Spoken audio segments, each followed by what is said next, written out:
আমরা লাইভে আছি। আমরা লাইভে আছি। লাগাতলে আছি আমি। আজকে কি অবস্থা আপনাদের? হোয়াটসঅ্যাপে দিয়ে দিবা আমাকে কি লাগবে। রাইট স্যার, মিউট করে নেন।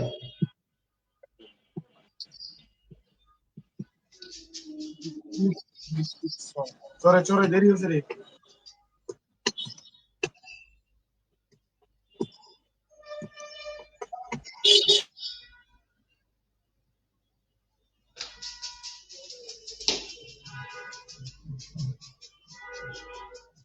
কেমন আছেন সবাই? ভালো থাকার কথা সবার। দাদা ভালো আছি, আপনি কেমন আছেন?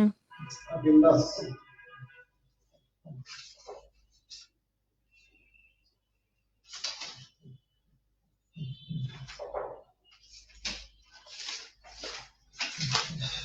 ওকে, ফেসবুক লাইভে যারা দেখতেছেন একটু কমেন্ট করেন সবকিছু ঠিক আছে কিনা, কথাবার্তা শোনা যায় কিনা। হ্যালো,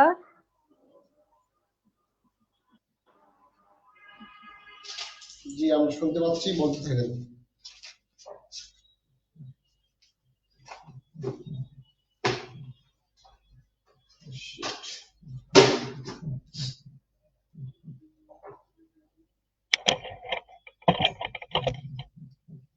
আমরা সবাই ভালো আছি?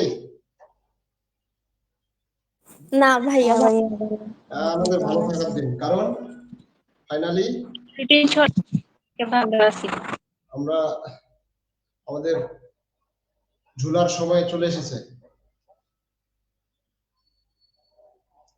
তাই না? আমাদের রুটিন প্রকাশিত হয়ে গেছে, যদিও রুটিনটি সাময়িক কারণে সেখান থেকে তুলে নেওয়া হয়েছে জাতীয় বিশ্ববিদ্যালয়ের ওয়েবসাইট থেকে। সমস্যা নেই, আমি যোগাযোগ করছি, আপনাদের ছুটিটা বাড়ানো যায় কিনা, দেখা যাক কি হয়। বাড়াতে গিয়ে আবার ভালো করছেন ভাইয়া।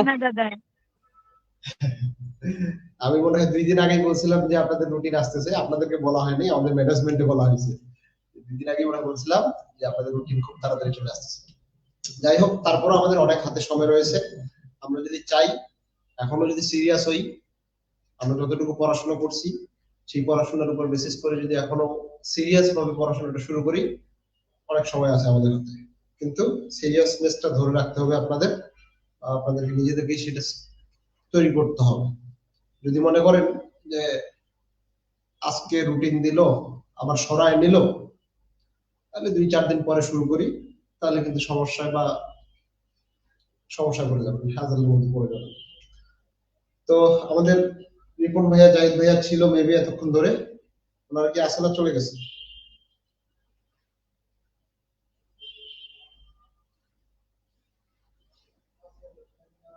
নাই ভাইয়া, চলে গেছে হয়তো বা। আচ্ছা, যাই হোক, টেনশনের কিছু নাই। আপনাদের জন্য আমরা আমাদের সর্বোচ্চটা দিয়ে চেষ্টা করব। আপনারা অনেকে বলছেন ব্রিফ কোশ্চেনের কথা, তাই না? এই ব্রিফ কোশ্চেন গুলো যদি আলোচনা করা হয়তো, আজকে আপনাদের কিছু টেকনিক দিয়ে দেব। এভাবে যদি পড়েন, আশা করা যায় সেটা আপনাদের জন্য ব্যাপকভাবে হেল্প করবে।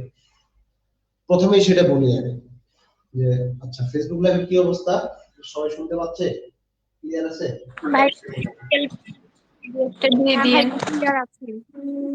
মিডলিং হচ্ছে আপু, মিডলিং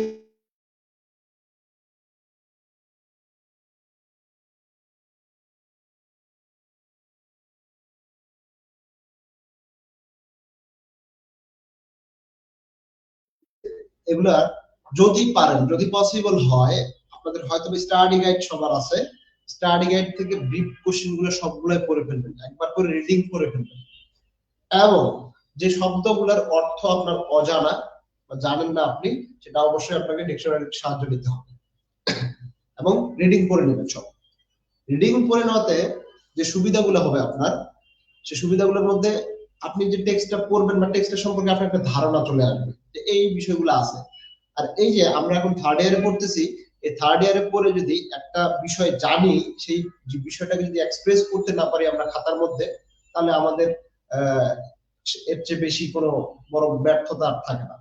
অর্থাৎ আমাদেরকে সেটাকে কি করতে হবে, এক্সপ্রেস করতে হবে। এক্সপ্রেস আপনি বুঝাইতে পারতেছেন, এটা করলে শুধু হবে না, আপনাকে লিখতেও পারতে হবে, পরীক্ষার খাতায় আপনাকে লিখতে হবে। তো যে কোনো প্রশ্ন আসলে আপনি সেই ইনফরমেশন গুলা আপনার মতো করে সাজিয়ে যাতে করে দিতে পারেন, সেভাবে আপনাকে একটা প্রিপারেশন নিতে হবে বা আপনাকে প্রিপেয়ার থাকতে হবে। আমি বুঝাইতে পারছি বিষয়টা? হ্যাঁ ভাইয়া। সুতরাং আমরা তাহলে ব্রিফ কোশ্চেন যেগুলো রয়েছে আমাদের সবগুলাই রিডিং করে যাব, এবং যে ওয়ার্ড গুলো আমাদের অজানা সেই ওয়ার্ড গুলার অর্থ বের করব। দরকার হয় আমাদের যে সেট সাজেশন থেকে পড়ি বা স্টাডি গাইড থেকেই পড়ি না কেন, সেখানে আমরা ওই ওয়ার্ডটার উপরে বাংলাটা লিখে রাখবো, তাতে করে আপনার বুঝতে খুব সুবিধা হবে। এবং যে মেইন পয়েন্টস গুলো আছে, কি পয়েন্টস যেগুলোকে বলে একটা ড্রামা বা একটা নভেল, যে কি পয়েন্টস গুলো আছে ব্রিফ কোশ্চেনে আসলে সেগুলাই দেওয়া থাকে। তাতে করে আপনার পুরা নভেলটার বা ড্রামাটার বা ননফিকশনটার সম্পর্কে একটা ভালো ধরনের আইডিয়া ক্রিয়েট হবে, অর্থাৎ আপনার জন্য ইজি হবে কাজটা। আচ্ছা, অনেক কথা বললাম, যে আজকের যে বিষয়টা নিয়ে আলোচনা করব সেটা হচ্ছে আমাদের restoration and 18th century non fiction, restoration and 18th century fiction, Robinson Crusoe. আমরা সবাই নভেলটা পড়ছি, জানি।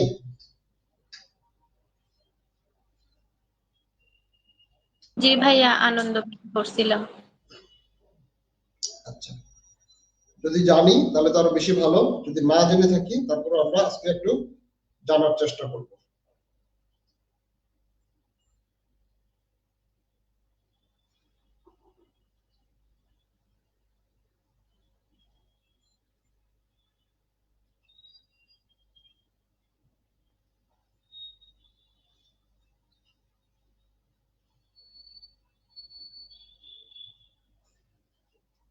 Old third year, old third year আর নিউ থার্ড ইয়ার সবাই ক্লাসগুলো করতে পারবে।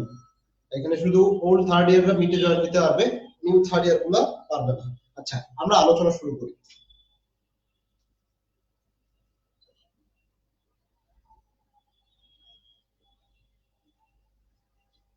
রবিনসন ক্রুশো কে লিখছে? Daniel Defoe.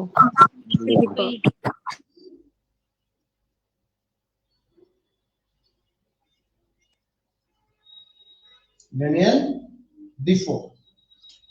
খুব ইন্টারেস্টিং একটা আমাদের এই নভেলটা ড্যানিয়েল ডিফো লিখেছেন, যিনি একজন কি কোথাকার নভেলিস্ট, ইংলিশ একজন রাইটার, ইংলিশ নভেলিস্ট। তিনি সাথে জার্নালিস্ট ছিলেন, সাথে কি ছিলেন, একজন বিজনেসম্যান ছিলেন। আচ্ছা, এগুলো লিখি আমরা। ক্লাসটা মনে হয় একটু বড় হতে পারে, সবাই শেষ শুরু থেকে শেষ পর্যন্ত থাকার চেষ্টা করবো, অনেক কিছু ক্লিয়ার হয়ে যাবে, এবং যাবতীয় যে ব্রিফ কোশ্চেন গুলো আছে আমাদের ব্রিফ কোশ্চেন গুলো সম্পর্কে আইডিয়া হয়ে যাবে, বেশি আপনার পড়া লাগবে না, একবার দেখে যাবেন হয়ে যাবে। আচ্ছা, ইনি হচ্ছেন একজন, আচ্ছা ইনি জন্মগ্রহণ করেন কত 1660 সালে এবং মৃত্যুবরণ করেন 1731 সালে। এই যে রবিনসন ক্রুশোটা, এটা ইংরেজি সাহিত্যে ফিকশনের প্রথম নভেল মনে করা হয়, ইংরেজি সাহিত্যে ফিকশনের প্রথম নভেল মনে করা হয় এই রবিনসন ক্রুশো। তিনি ছিলেন কি একজন ইংলিশ রাইটার। ইনি একজন জার্নালিস্ট ছিলেন, ইনি একজন বিজনেসম্যান ছিলেন, বিজনেসম্যান।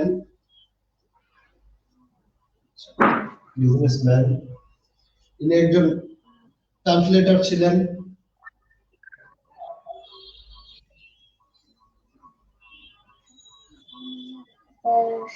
আর আজকে ক্লাসের শেষে সবাইকে তোমার দেওয়া হবে। ইনি একজন স্পাই ছিলেন। স্পাই মানে কি? গুপ্তচর। মিউট করে নেবেন। ইনি একজন গুপ্তচর ছিলেন। এই যে ডিফো আছে, ড্যানিয়েল ডিফো, এটাকে মূলত ডিফো নামে সর্বাধিক পরিচিত ছিলেন, সরি ফো নামে তিনি পরিচিত ছিলেন, ফো নামে পরিচিত ছিলেন। আচ্ছা, এনাকে ফাদার অফ ইংলিশ রিয়েলিস্টিক নভেলের জনক বলা হয়। Father of English realistic novel, father of English realistic novel কি বলা হয়? Father of English realistic novel. ইনি ছিলেন পায়োনিয়ার অফ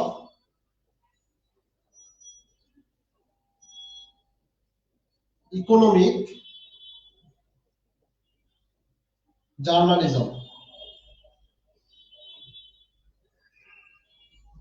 লিখলেন কি pioneer of the economic journalism.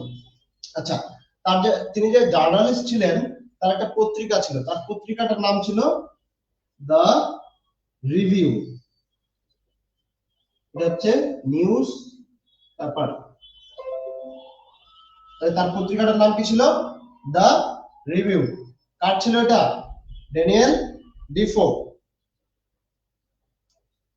এই ব্যক্তিটা সর্বাধিক যে কারণে পরিচিত ছিলেন, সবার কাছে যে কারণে পরিচিত ছিলেন, সেটা হচ্ছে তার যে এই যে রবিনসন ক্রুসো যে নভেলটা রয়েছে, এই কারণে মূলত তিনি সর্বাধিক পরিচিত ছিলেন। আর এই নভেলটা 1719 সালে প্রকাশ হয়। কত? 1719 সালে। এবং এনার আরেকটা ঘটনা রয়েছে যে ইংল্যান্ডে যখন বিপ্লব হয়, বিপ্লবের সময় 1668 সালে যে বিপ্লব হয়, সেই বিপ্লবের সময় তাকে বন্দী করা হয়। 1668 সালে ইংল্যান্ডে বিপ্লব হয়, সেই বিপ্লবের সময় তাকে আটক করা হয়, বন্দী করা হয় এবং তাকে 7 বছরের জেলে রাখা হয়, বা তিনি 7 বছর জেল খাটেন। ক্লিয়ার বিষয়গুলো? জি ভাইয়া। হ্যাঁ ভাইয়া। আচ্ছা,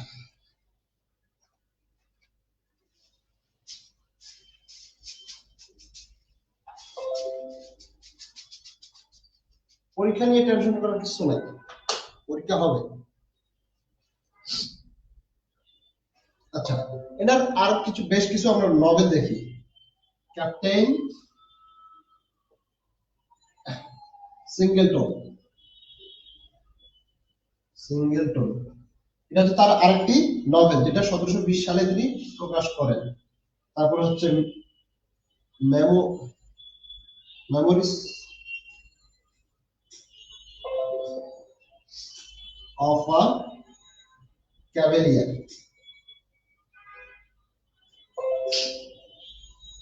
এটা মূলত তিনি এটাও 1720 সালে প্রকাশ করেন।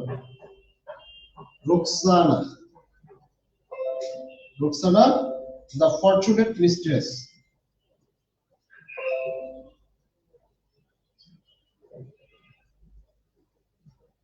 এটাও 1724 সালে প্রকাশ করেন। কলোনেল 1722। এগুলো হচ্ছে তার নভেলস।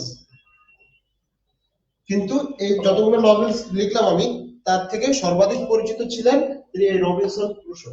কারণ এটা হচ্ছে একটা অ্যাডভেঞ্চারাস নভেল। কি নভেল? Adventurous novel. আমরা সবাই জানি। হ্যাঁ, 3 নম্বর নোবেলটার নাম, প্রথম ওয়ার্ডটা কি? আর রোকসানা।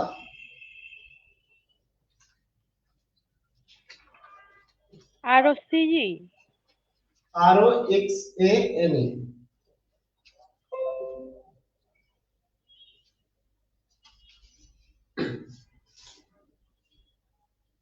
আচ্ছা,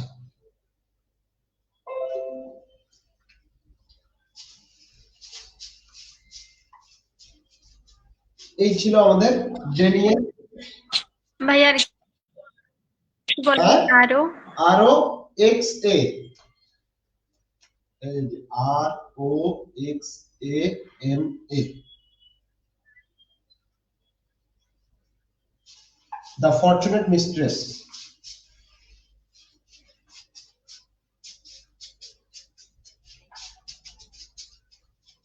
আচ্ছা, আমরা জানি যে এই যে নভেলটা রয়েছে, এটা হচ্ছে একটা অ্যাডভেঞ্চারাস নভেল। অর্থাৎ এখানে রবিনসন নামের একজন ব্যক্তি রয়েছে, অর্থাৎ যে ক্যারেক্টার গুলোর মধ্যে আমাদের এই নভেলটার প্রোটাগনিস্ট, সেক্ষেত্রে আমরা বলতে পারি এই রবিনসন ক্রুসো। ক্যারেক্টার কয়েকটা দেখি আমরা, খুব বেশি যে ক্যারেক্টার আছে তা না। ক্যারেক্টারস,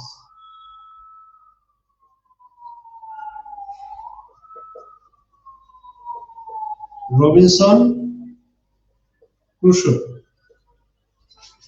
তারপর হচ্ছে জুরি। এই জুরিটা কে ছিল? জুরি হচ্ছে, আচ্ছা রবিনসন ক্রুসো সম্পর্কে একটু বলি। বন্ধু, রবিনসনের বন্ধু।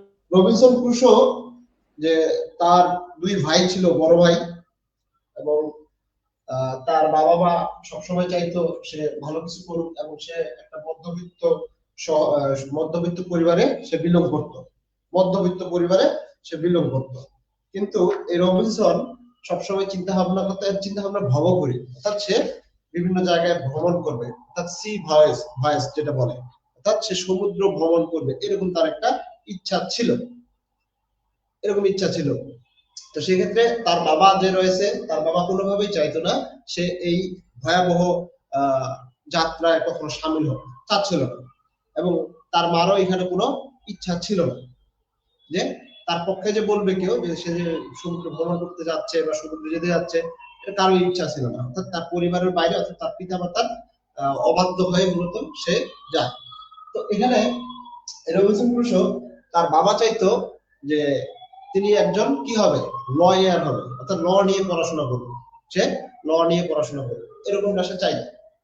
এখন একে যখন জিজ্ঞাসা করে যে, মানে তার বাবা তাকে জিজ্ঞাসা করে এরকম ভাবে বলে যে আসলে মূলত এই সমুদ্র যাত্রা কারা করে, মূলত সমুদ্র যাত্রা তারাই করে, হয় একদম উঁচু শ্রেণীর মানুষেরা,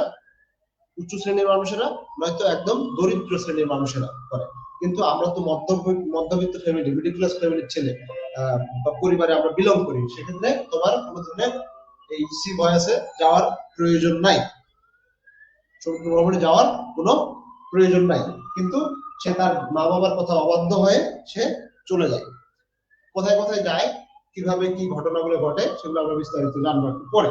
আচ্ছা, তারপর হচ্ছে জুরি।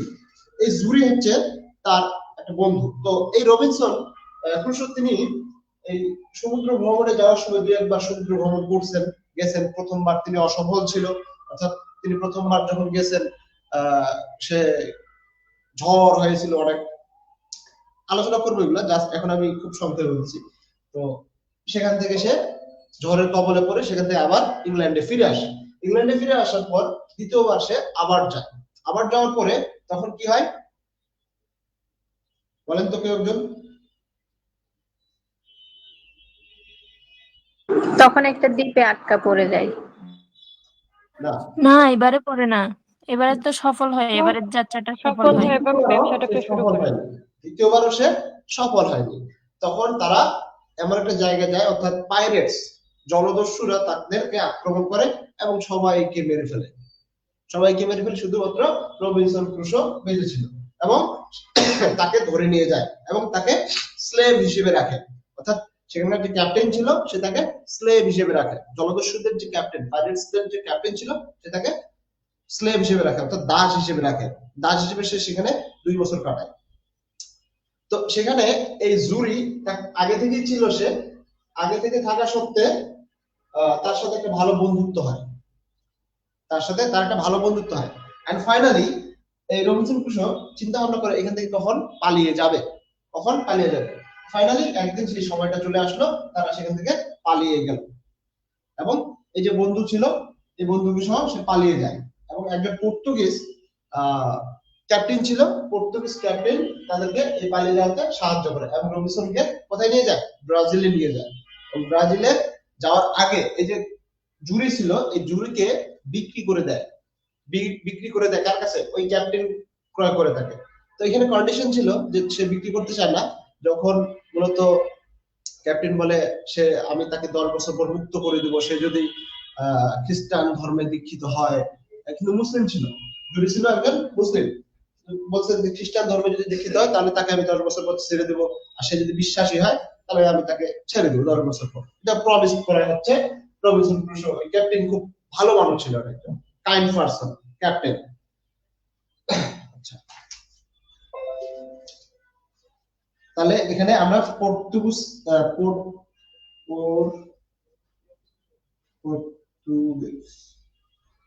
ক্যাপ্টেন, এটা একটা হচ্ছে। আচ্ছা, তারপর হচ্ছে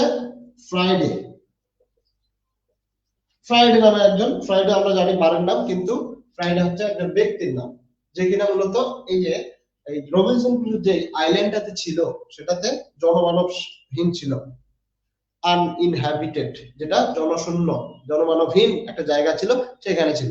তো সেখানে অনেক বছর কাটানোর পর সেখানে কোনো ধরনের কি ছিল না, মানুষ ছিল না। এন্ড ফাইনালি সে কিছু বছর পর সেখানে দেখে কিছু মানুষ কি ক্যানিবেলস ছিল, ক্যানিবেলস অর্থাৎ নরখাদক, ক্যানিবেলস। তো এই নরখাদকরা মানুষকে নিয়ে এসে সেখানে তারা খেত, খুব আনন্দ করে খেত। এটা তার চোখে পড়ে যায়, অর্থাৎ সে হাড় হাড্ডি দেখতে পেয়েছিল আগেই, মানুষের হাড় হাড্ডি দেখতে পেয়েছিল এবং মানুষের পায়ের ছাপ ছিল, কিন্তু শুরুর দিকে সে কোনো পায়ের ছাপটা কোনো কিছু পায়নি। তো সেখান থেকে তাকে কি করে রক্ষা করে ফ্রাইডেকে, অর্থাৎ ফ্রাইডে তার নাম ছিল না, যেদিন তাকে রক্ষা করে সেদিন তার নাম ছিল, সেদিন সে বারটা ছিল ফ্রাইডে, তার ওই দিনের নাম অনুসারে তার নামটা রাখে ফ্রাইডে। এবং সে রবিনসন ক্রুসোর সাথে একদম শেষ পর্যন্ত তার সাথে ছিল, তার মনিব দাস হিসেবে, বা সে ফ্রাইডে তাকে তার মনিব মানত, ক্রুসোকে তার মনিব মানত। আচ্ছা, আমার কথা কি বোঝা যায়? হ্যাঁ দাদা। জি ভাইয়া। যারা ফেসবুক লাইভে দেখতেছেন কমেন্ট করেন, লাইভটাকে পারলে শেয়ার করে দিতে পারেন। আচ্ছা, লাইক কমেন্টস করতে থাকেন, লাইক কমেন্টস করে ভরাই দেন যাতে আমি একটু ইন্সপায়ার্ড হই। ওকে ফেসবুকবাসী? আচ্ছা, তারপরে আরেকটা ক্যারেক্টার পাবো আমরা এখানে, আবার আরো কিছু ক্যাপ্টেন পাবো আমরা। যেমন ধরেন শেষের দিকে তাকে যে রেস্কিউ করে, সাহায্য নিয়ে ক্যাপ্টেনদের, হোয়াইট মানুষদের বন্দি করে নিয়ে আসছিল, আবার সেখানে নরখাদকগুলো নিয়ে আসছিল, তাদেরকে আবার রেস্কিউ করে উদ্ধার করে। তো আরেকটা ক্যারেক্টার পাবো আমরা, সেটা হচ্ছে, এগুলো হচ্ছে স্পারিয়েট। স্পারিয়েট এটা কে বলেন তো, কেউ জানেন এটা? স্পারিয়েট কে?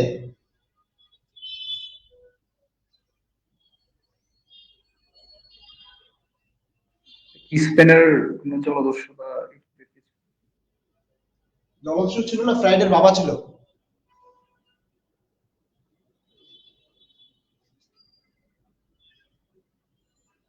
মেবি ফ্রাইডের বাবা ছিল, ফ্রাইডের ফাদার। তো সেখানেও তাদেরকে নিয়ে আসা হয়, অর্থাৎ এই ফ্রাইডের বাবাকেও এই ক্যানিবেলসরা অর্থাৎ নরখাদকরা ওই সেই আইল্যান্ডটাতে নিয়ে আসে, কিন্তু সেখান থেকেও তাকে রক্ষা করে। তারপরে বিভিন্ন ধরনের পরামর্শ দেয় রবিনসন ক্রুসোকে। আচ্ছা, এই মোটামুটি আমাদের এই ছিল ক্যারেক্টার গুলা। এগুলো হচ্ছে ক্যারেক্টার। ওকে, বোঝা শেষ? বুঝতে পারছেন ক্যারেক্টার গুলা? জি ভাইয়া। এটা কোন ধরনের নভেল? অ্যাডভেঞ্চারাস। এটাকে বলা হচ্ছে ফিকশনের ফার্স্ট নভেল, ধরে নেওয়া হয় যে ফিকশনের এটা হচ্ছে ফার্স্ট নভেল, এই রবিনসন ক্রুসো, এটা মূলত ড্যানিয়েল ডিফো লিখেছেন। আচ্ছা, তো এখানে যে বিষয়গুলো আমাদের জানতে হবে, আমরা জানবো ধীরে ধীরে, যাতে করে সমস্যাগুলো জটলা যেগুলো আছে সেগুলো সমাধান হয়ে যায়। আচ্ছা, কোন বিষয়গুলো ধরবো আগে? আচ্ছা, রবিনসন ক্রুসো সম্পর্কে জানে, ইনি মূলত 1632 সালে জন্মগ্রহণ করেন। কত সালে? 1632 সালে। কোথায়? ইংল্যান্ডে। ইংল্যান্ডের একটা সিটি রয়েছে, city of York. City of ইয়র্কে তিনি জন্মগ্রহণ করেন এবং সেখানেই বসবাস করেন। তার দুইজন বড় ভাই ছিল,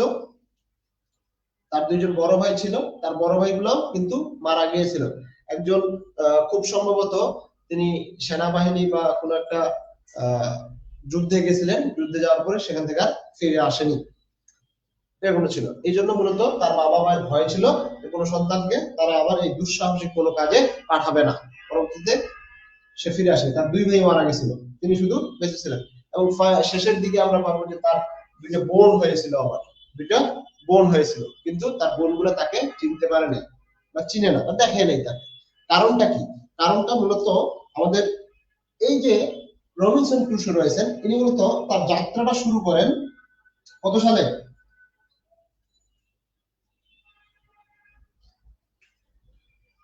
1 সেপ্টেম্বর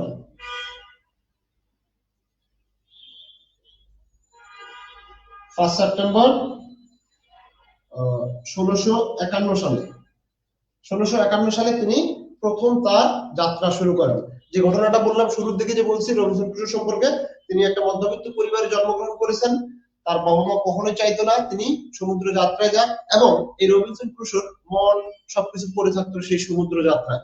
এরকমটা ছিল তার মনের অবস্থা, যে সবসময় সে যাবে সেখানে, এবং এক পর্যায়ে দেখতো, চিন্তা করলো সে যে হ্যাঁ বাবা মা ঠিকই কথা বলতেছে, কিন্তু তারপরও সে অবাধ্য হয়ে ফাইনালি চলে যায় সমুদ্র যাত্রায়। সেটা কিভাবে গেল? তার মূলত একজন বন্ধু ছিল, তার বন্ধুর বাবা কি ক্যাপ্টেন ছিল, তার বন্ধুর বাবা ক্যাপ্টেন ছিল। একদিন তাকে বলে যে আমরা সেখানে যাচ্ছি, তুমি যাবো নাকি, আমরা সমুদ্র যাত্রায় বের হবো, তুমি যাবো নাকি? তখন সে বাড়ি থেকে পালায়, তার বন্ধুর সাথে চলে যায় সমুদ্র যাত্রায়। এখানে একটা সিকোয়েন্স রয়েছে, সিকোয়েন্সটা সে কোথায় কোথায় গিয়েছিল। শুরুর দিকে হাল, এই হাল মানে কি জানেন? হালটা কি আসলে? হাল ইজ আ পোর্ট, হাল is a port in east Yorkshire, মানে লন্ডনের। এখান থেকে মূলত তার যাত্রাটা শুরু হয়। তিনি এই যে 5 সেপ্টেম্বর 1651 সালে যাত্রা শুরু করেন। এখান থেকে তার প্রথম যাত্রা শুরু হয়। সময়টা ছিল 5 সেপ্টেম্বর কত 1651 সালে। তো এখান থেকে যাত্রা শুরু করে তিনি কোথায় যান?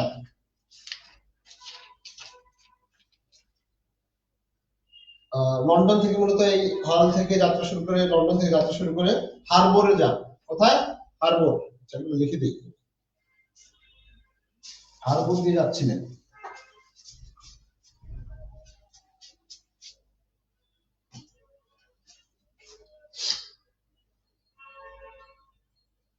অর্থাৎ লন্ডন বা হল থেকে হারবোরের দিকে যাচ্ছে। এই হারবোরে যান, এবং এই হারবোরে যাওয়ার পর, অর্থাৎ সেই যে যাত্রা শুরু করলো, যাত্রা শুরু করে সেখানে একটা ঝড় ওঠা শুরু হয়ে গেল। কি উঠলো? ঝড় উঠলো।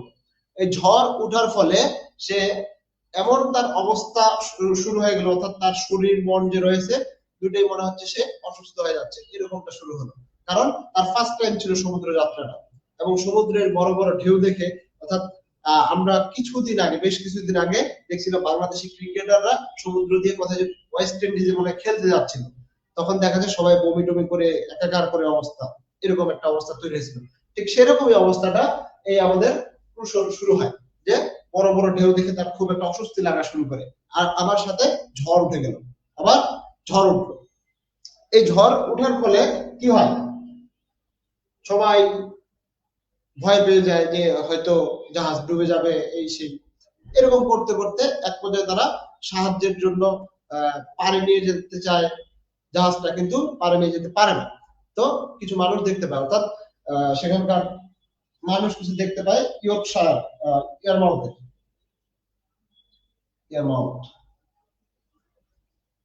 এইখানকার কিছু মানুষ নৌকা নিয়ে তাদেরকে সাহায্য করতে চলে আসে, এবং ফাইনালি তাদেরকে নিয়ে সেখান থেকে চলে যায়। অর্থাৎ প্রথম তার যাত্রাটা সেটাই হলো কি অশুভ।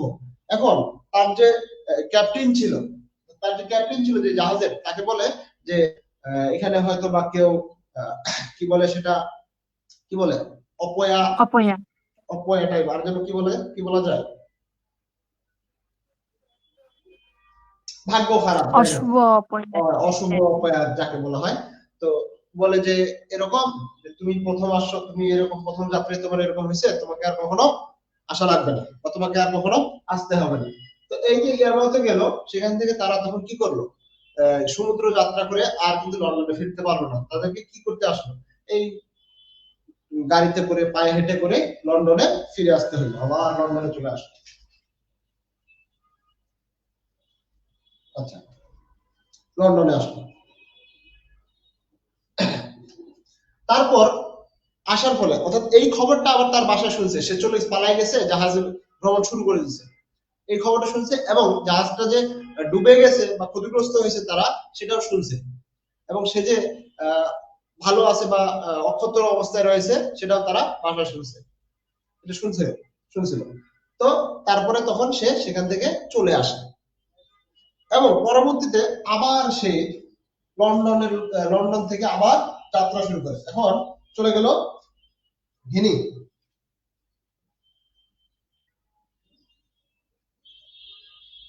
গিনির উদ্দেশ্যে যাওয়া শুরু করলো এবং এখানেই যে মরক্কো সেলি নামে একটা জায়গা আছে মরক্কো, তো সেখানে যাওয়ার আগেই তাদের এই যে দ্বিতীয়বার যাত্রা শুরু করলো। এই দ্বিতীয়বার সে কি করলো, মানে ব্যবসা করবে। আচ্ছা দ্বিতীয়বার তো এটা না, হ্যাঁ দ্বিতীয়বারই তো। আচ্ছা সে ব্যবসা করবে, সেখান থেকে কিছু জিনিসপত্র কিনলো, জিনিসপত্র কিনে ওইদিক বিক্রি করবে। আচ্ছা এরকম টাইপের ছিল, হ্যাঁ, এবং কিছু টাকা পয়সা সে অর্জন করেছিল। আচ্ছা তো এই গিনিতে যাওয়ার পথে আবার এই যে পাইরেট, অর্থাৎ এই মরক্কোর সিলির একটা জায়গা ছিল, সে জায়গার পাইরেটরা, জলদস্যুরা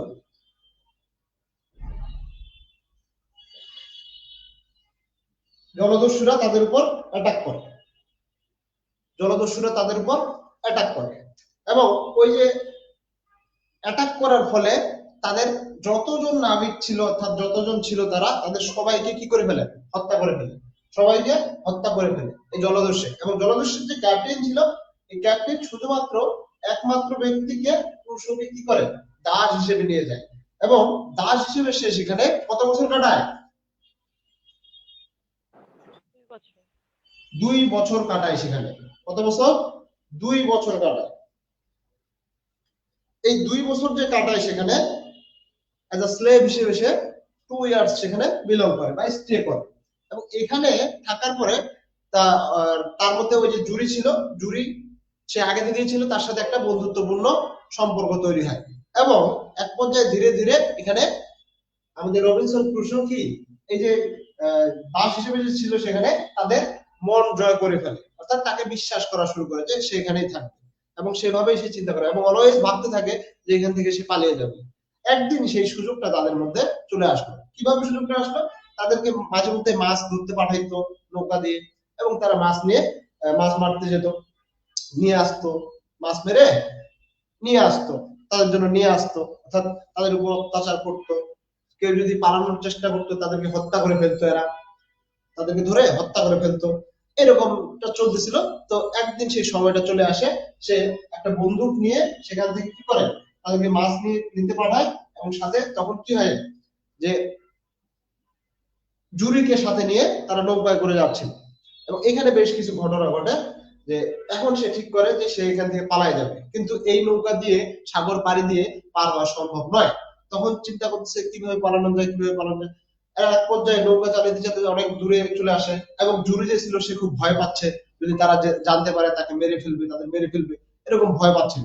তো ফাইনালি তারা একটা দ্বীপের কাছাকাছি চলে যায়, আস্তে আস্তে করে যাচ্ছিল এবং সেখানে সিংহ দেখে, অর্থাৎ কি যেন বলে ওটা,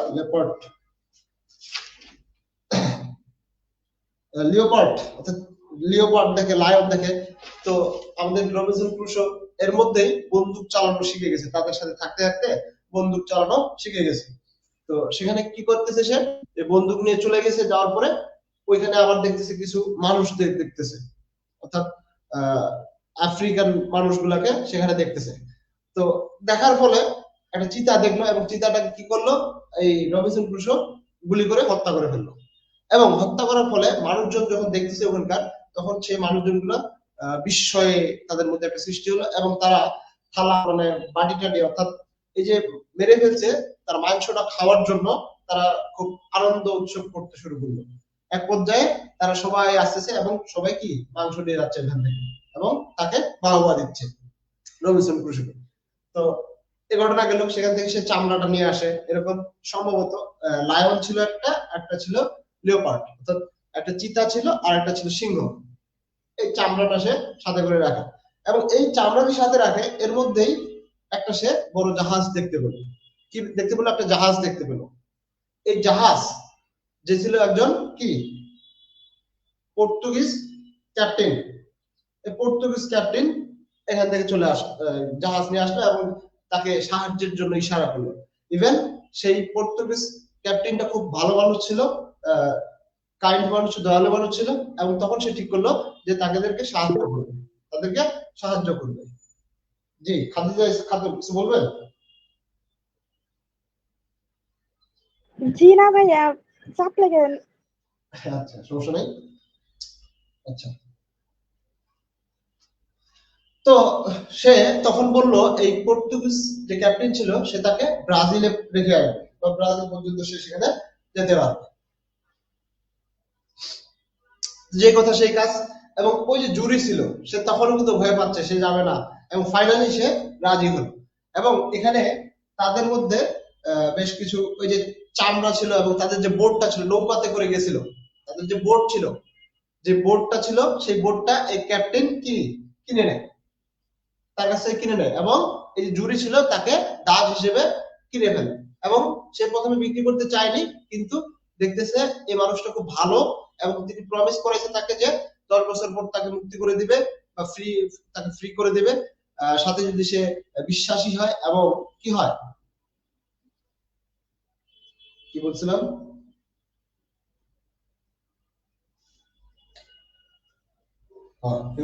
খ্রিস্টান ধর্ম, খ্রিস্টান ধর্ম। খ্রিস্টান ধর্ম, হয়। তাহলে তাকে সে ছেড়ে দেবে। ওকে, তাহলে তাকে সে বিক্রি করে দেয়, এবং সাথে যে ওই যে চামড়াগুলো ছিল চামড়াগুলোও কিনে ফেলে, এবং এতে করে তাকে বেশ কিছু টাকা দেয় হচ্ছে কে, ওই ক্যাপ্টেন। এবং ক্যাপ্টেনের সাথে খুব একটা ভালো সম্পর্ক হয়ে ওঠে, এবং পরবর্তী সময়ে তখন ব্রাজিলে চলে আসলো, এবং ওই যে অর্থগুলা দিয়েছিল, যে টাকাগুলো দিয়েছিল তাকে, ওই টাকাগুলো দিয়ে সে ব্রাজিলের মধ্যে ব্যবসা শুরু করলো। কি করলো? ব্যবসা শুরু করলো। আচ্ছা, শুরুর দিকে যখন ছিল তখন কিছু টাকা পয়সা ও ইংল্যান্ড থেকে কিছু জিনিস নিয়ে গেছিল, এবং বিভিন্ন জায়গায় সেগুলো বিক্রি করে দিচ্ছিল, শুরুর দিকে যে বয়স ছিল, সমুদ্রের রাতে ছিল। আচ্ছা, এখানে সে টাকা পয়সা কিছু পেলো, এবং টাকা পয়সা পেয়ে সে ব্যবসা করতে শুরু করলো, চাষাবাদ করবে। কিসের চাষাবাদ করবে? টোবাকো, সাথে কি সুগার, সুগার প্লান্টেশন।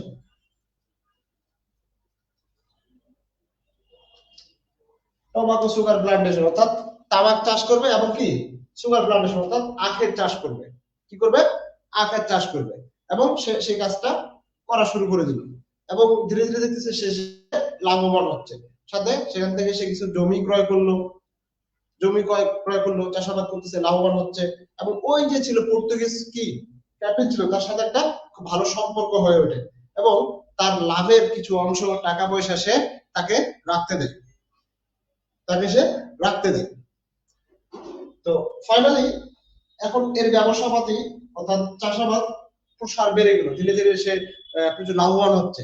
এখন সে একার পক্ষে এই কাজগুলো করা সম্ভব হচ্ছে না, এবং ব্রাজিলের মধ্যে যারা চাষিরা ছিল, অর্থাৎ যারা এরকম চাষ করতো, তারা একার পক্ষে কাজগুলা মেইনটেইন করা পসিবল হচ্ছিল না।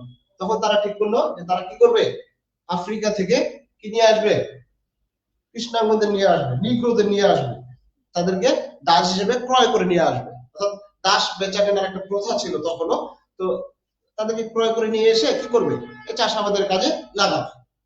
যে ভাবা সেই কাজ, তারা সমুদ্র যাত্রা শুরু করলো। অর্থাৎ বেশ কয়েকজন মানুষ, বড় বড় ব্যবসায়ীরা, তারা সাথে গেল, এবং সাথে অনেক কিছু নিয়ে গেলো, খাবার দাবার শুরু করে বন্দুক টন্দুক সবকিছু শুরু করে সবকিছু নিয়ে গেলো, বই ছিল, তাদের কিছু মদ টদ, এই সবকিছু মোটামুটি তাদের সাথে ছিল, এবং তারা যাত্রা শুরু করলো। তখন রবিনসন ক্রুসো বললো যে আপনি যাবেন নাকি, যে আমারও তো প্রয়োজন। সেক্ষেত্রে তারা একই সাথে যাত্রা শুরু করলো। যাত্রা শুরু করার পর যে ঘটনাটা, এখন যে মেইন ঘটনাটা আসতেছি, যে নানা ধরনের সমস্যায় পড়বে আমরা বুঝতে পারতেছি, তাই না? তো ব্রাজিল থেকে যাত্রা শুরু করে তারা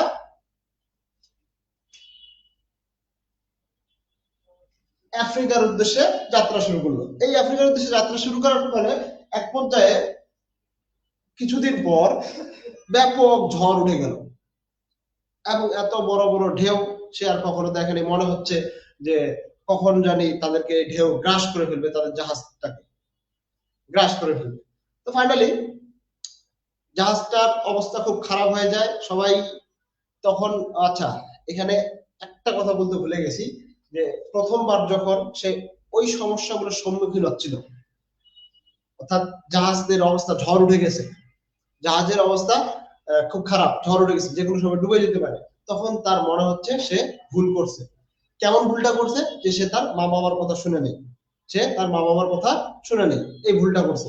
এবং সৃষ্টিকর্তাকে গডকে ডাকা শুরু করলো যে আমি আর এরকম ভুল করবো না। সে পরক্ষণে কিন্তু তার পরের বার কিন্তু সে সেগুলো ভুলে গেছে, আর কিছু হবে না, এই সেই এরকম ভেবে চলে যায়। তো ঝড় ওঠা শুরু হয়ে গেছে, এমন ঝড় ওঠা শুরু হয়ে গেছে, কারো কিছু করার নেই। এন্ড ফাইনালি তারা একটা দ্বীপের কাছাকাছি জায়গায় তাদের জাহাজটা ডুবে যায়, তাদের জাহাজটা ডুবে যায়। এবং বাকি যতজন মেম্বার ছিল, তার ক্রু মেম্বার ছিল, ক্যাপ্টেন ছিল, যারাই ছিল না কেন, কি পুরা সবগুলা মানুষ কি হয়ে যায়? মারা যায়, সব মানুষ মারা যায়। আমি পরবর্তীতে আরো কিছু কি পয়েন্টস বলবো আপনাদের, যেগুলো আপনাদের জন্য খুব কাজে দেবে। এই ঘটনাগুলোর মাঝেই পাবেন ওই জিনিসগুলো। আমি জাস্ট এমনি নর্মালি সামারাইজ করে যাচ্ছি, পরবর্তীতে আরেকটু কয়েকটা বিষয় নিয়ে আলোচনা করবো, ছোট ছোট বিষয়গুলো নিয়ে কিছু ইনফরমেশন দেবো যেগুলো কাজে লাগবে আমাদের। আচ্ছা, তো এই জাহাজ নিয়ে, জাহাজ একটা দ্বীপের কাছাকাছি জায়গায় খারাপ অবস্থায়, মানে অর্ধেকটা ডুবে গেছে, অর্ধেকটা মানে অর্ধেকটা আছে বালির মধ্যে নিমজ্জিত হয়ে গেছে অর্ধেকটা। তো সেখানে যত মেম্বার ছিল, যতজন ছিল তারা গেছে, সবাই মারা যায়, একমাত্র রবিনসন ক্রুসো বাদে সবাই মারা যায়। এখানে সবাই মারা যায়। তো এক পর্যায়ে কি ঘটলো সেখানে, যে সে অজ্ঞান হয়ে পড়ে আছে এই সমুদ্রের তীরে। তার চোখ খুলতে সে দেখলো যে সে একটা আনইনহ্যাবিটেড দ্বীপের মধ্যে, আইল্যান্ডের মধ্যে এসে গেছে। তার মানে এই যে মরক্কো থেকে যাত্রা শুরু করে কোথায় গেছিল? ব্রাজিল, তাই না? এই ব্রাজিলের পরে কোথায় গেল? আইল্যান্ডে। এই ব্রাজিলের পরে তারা আইল্যান্ডে পৌঁছে গেল, এই রবিনসন ক্রুসো আইল্যান্ডে পৌঁছে গেল। এবং এই আইল্যান্ডেই যত কাহিনী রয়েছে আমাদের এই আইল্যান্ডকে ঘিরে।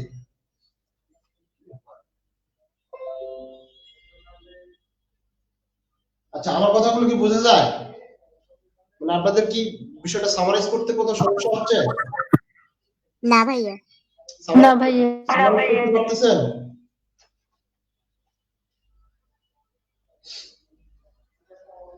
জি ভাই। আচ্ছা,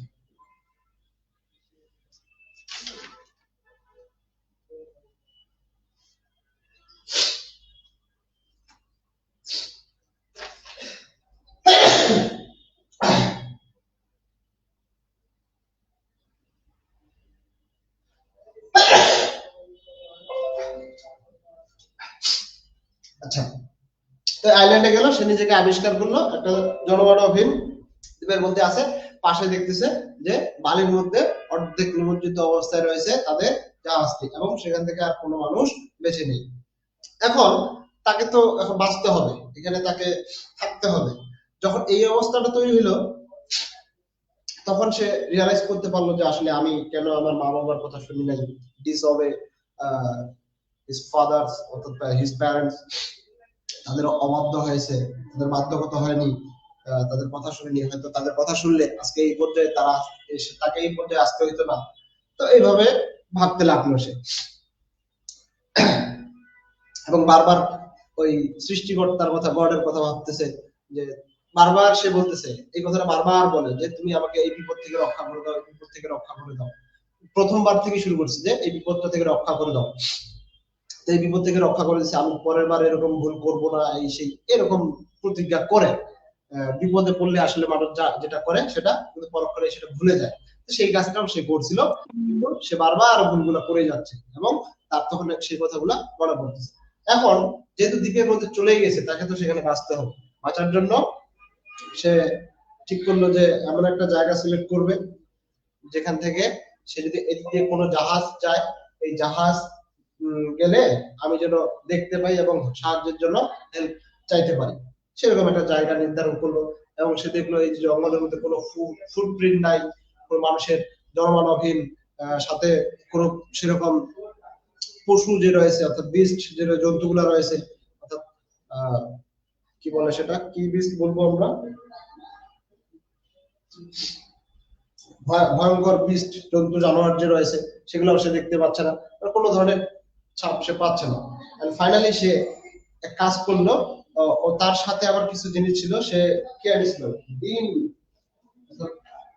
জব নিছিল, গমের বীজ নিছিল সাথে একটা প্যাকেটে ভরে, সেই বিষয়গুলো পাবো আমরা। তো এক পর্যায়ে সে চিন্তা করলো যে জাহাজটার সামনে জাহাজে তো কিছু জিনিসপত্র রয়েছে সেগুলো অবশ্য অক্ষত অবস্থায় রয়েছে, তো এই জিনিসগুলো সে নিয়ে আসার জন্য চেষ্টা করলো, অর্থাৎ সে কোনো না কোনো ভাবে সাঁতরে সাঁতরে যাচ্ছিল এবং সাঁতরে সাঁতরে সেখান থেকে তার যাবতীয় জিনিসপত্র যেগুলো আছে সেগুলা নিয়ে আসছিল। সেখান থেকে সে ওয়াইন নিয়ে আসে, সেখান থেকে সে রুটি নিয়ে আসে, সেখান থেকে সে একটা বাইবেল পায়, বাইবেল ছিল, বাইবেলটা নিয়ে আসে, এবং সেখান থেকে সে গান পাউডার, বন্দুক সেগুলা নিয়ে আসে। আচ্ছা, পরের বার আবার যায় এবং অনেক কষ্ট করে, একবারে তো অনেকগুলো আনা সম্ভব না, আবার যায়, দ্বিতীয়বার যায় সে ওই যে জব যে রয়েছে অর্থাৎ গমের বীজ রয়েছিল সেগুলা নিয়ে আসে, এবং প্রয়োজনীয় যা কিছু আছে তার কাছে প্রয়োজনীয় মনে হয়েছে সে বিষয়গুলা, সে জিনিসগুলা নিয়ে আসে। কি কি জিনিস নিয়ে আসে একটু পরে বলতেছি। সেখান থেকে সে পেরেক নিয়ে আসে, দ্বিতীয়বার যখন যায় পেরেক নিয়ে আসে, পেরেকটা তার কাজে লাগবে। অর্থাৎ সে তখন এই সরঞ্জাম গুলা নিয়ে সে চিন্তা করলো যে প্রথমের দিকে গাছের মধ্যে থাকতো, গাছের মধ্যে, যে যাতে করে কোনো ধরনের পশু পাখি ভয়ানক জীব জন্তু জানে তাতে করে তাকে আক্রমণ করতে না পারে, সেজন্য গাছের মধ্যে থাকতো। পরে তখন সে একটা গুহা করে, ক্যাম্প বানায়, সেখানে বাসা থাকার জন্য ঠিক করে এবং সেখানে সে থাকা শুরু করে, এবং প্রয়োজনীয় সেই জাহাজগুলা থেকে সব জিনিসগুলা নিয়ে আসে, যা কিছু ছিল সেখানে তার কাছে প্রয়োজনীয় মনে হয়েছে সবগুলোই নিয়ে আসার পর সে এখান থেকে জীবিকা শুরু করে। অর্থাৎ তাকে তো এখানে এখন থাকতে হবে, তাছাড়া তো সেখান থেকে সে পালিয়ে যাওয়ার আর কোনো রাস্তা নাই। তো একদিন তার প্রচুর পরিমাণে জ্বর আসে,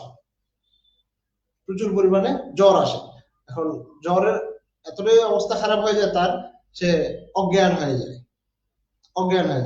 এবং সে স্বপ্নে দেখে কেউ একজন এসে তাকে বলতেছে যে তুমি এটা কেন করছো, তুমি তোমার মা বাবার কথা শোনো নাই, তুমি গডের কথা শোনো নাই, গডকে বিশ্বাস করো না, সে গডকে তেমন একটা প্রাধান্য দিত না, তখন গডকে মানত যদিও, এই যে প্রতিজ্ঞা করছে, গডের প্রতিজ্ঞা ভঙ্গ করছে, এই বিষয়গুলা তাকে কেউ একজন বলতেছে।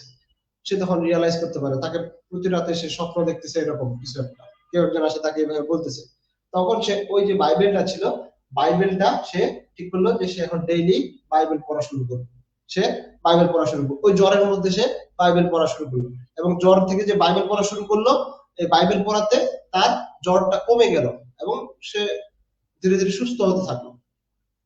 হয়তো সে প্রার্থনা করতে থাকলো তার কাছে, এবং তার প্রার্থনাটা যখন তার কমে গেল, সুস্থ হচ্ছে, তখন সে তার প্রতি একটা অগাধ বিশ্বাস তৈরি হলো গডের প্রতি, এবং সে ডেইলি তখন ঠিক করলো যে বাইবেল সে ডেইলি পড়বে, এবং সে ডেইলি পড়তেছে।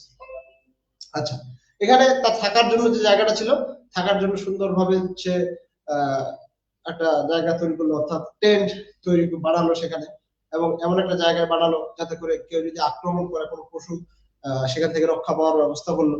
এবং তার যে গান পাউডার রয়েছে, গান পাউডারটাকে ঠিক রাখার জন্য সে এমন ভাবে কাপড় চোপড় ছিল, ওই প্লাস্টিক ছিল, সেখান থেকে নিয়ে আসে।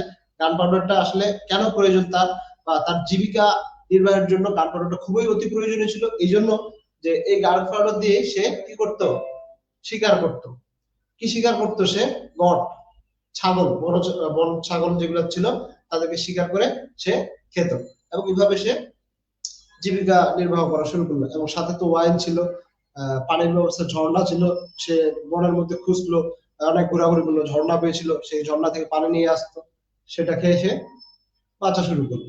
এভাবে চলতেছিল তার জীবন, এবং প্রতিদিন সে কি করতেছে, বাইবেল পড়তেছে। তো এভাবে চলতে চলতে সে ভাবতেছে যে আমার যদি গান পাউডার তো অনেক কম, যেটা শেষ হয়ে যায়, আমি তাহলে কিভাবে শিকার করবো, এখন গান পাউডার রয়েছে সেটা দিয়ে আমি শিকার করতে পারতেছি, কিন্তু এটা যখন শেষ হয়ে যাবে এটা আমি কিভাবে কি করবো। তখন সে চিন্তা করলো যে তাকে কি করতে হবে, এই যে ছাগল রয়েছে এই ছাগল সে আহ, পালা শুরু করলো, ছাগল পালা শুরু করলো। অর্থাৎ সে তখন মারতেছে না, কোনো না কোনো ভাবে সে সেটা ধরতেছে, ধরে নিয়ে আসতেছে এবং সেখান থেকে বাচ্চা হচ্ছে। তার একটা বলা যায় কি বলে সেটা খামার তৈরি করে ফেললো সে। এবং ওই যে বলছিলাম জব ছিল তার কাছে, এক প্যাকেট ছিল, সে জব চিন্তা করলো আমি যদি চাষাবাদ করি এগুলো যদি অঙ্কুরিত হয় তাহলে তার জন্য আরো সুবিধা হবে অনেক। তো সেখান থেকে সে জব গুলা চাষাবাদ করার জন্য একটা জায়গা স্বাভাবিকভাবে জায়গাটাতে ফেলা যায়, কিন্তু সেখান থেকে কোনো ধরনের বীজটা অঙ্কুরিত হয় না। তো এক পর্যায়ে সে এই কাজটা করলো, করার ফলে নভেম্বর আর ডিসেম্বর মাসে সে আবার এই কাজটাই করছে, যে এবার তো হলো না, এই সময় যদি হয়। তো সে সময়টা সে খুব আশ্চর্যজনক ভাবে মানে খুব অবাক হয়ে যায় যে জব অর্থাৎ তার যে গম রয়েছে সেই গমগুলো অঙ্কুরিত হয়েছে। এবং তখন সে চিন্তা করলো তার তো গৃহপালিত ছাগলরা রয়েছে, সেই ছাগলরা কি করতেছে, নষ্ট করে ফেলতেছে, খেয়ে ফেলতেছে, লতা পাতা মনে করে খেয়ে ফেলতেছে। তখন সেটাকে আহ তাদের হাত থেকে রক্ষা করার জন্য কি বলে বেড়া দেয়, সে বেড়া তৈরি করলো। এভাবে তার জীবন চলতেছিল। এবং মাঝে কি বলে ভুলে যাচ্ছে, তো বলেন আপনাদের। ক্যালেন্ডার লিখতো না? হ্যাঁ ক্যালেন্ডার, হ্যাঁ ক্যালেন্ডার লিখতো, সে হিসাব করতো।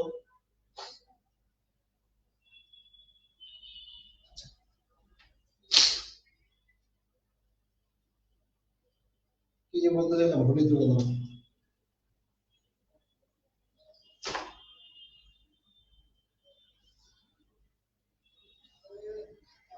আচ্ছা কোথায় ছিলাম? বেড়া দিয়েছিল তারপর।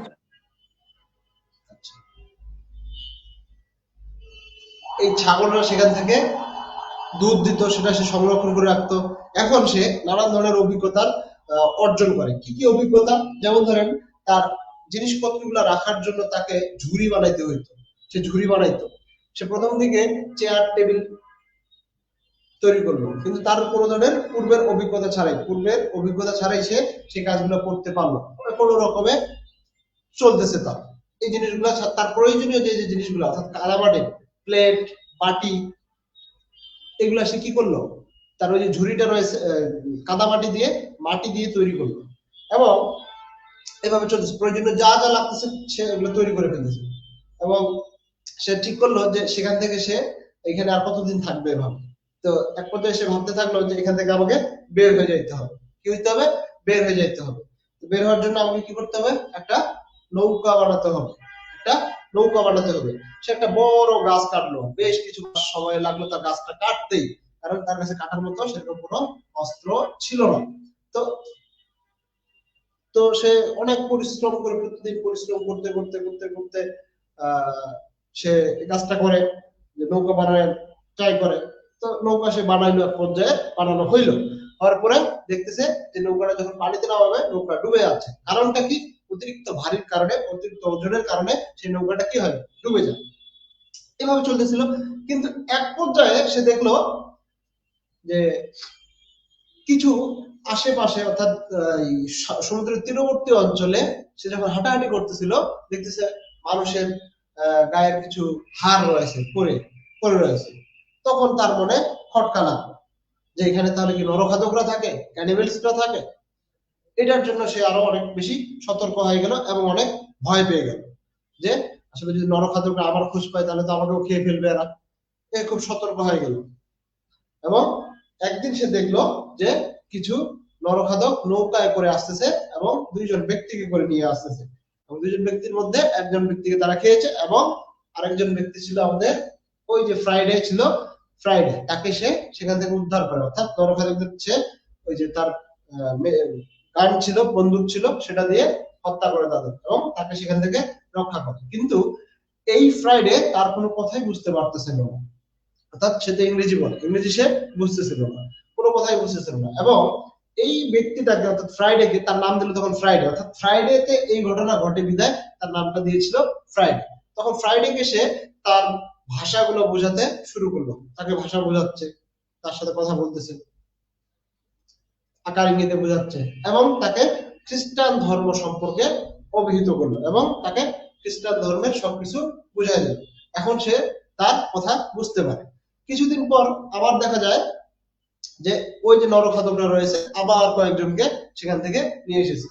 আচ্ছা, বুঝতে পারতেছেন? কারণ কি ঘটনাটা জানা আছে ভালোভাবে? জি ভাইয়া, একটু একটু জানা আছে। বলেন দেখি তারপরে কি হইলো।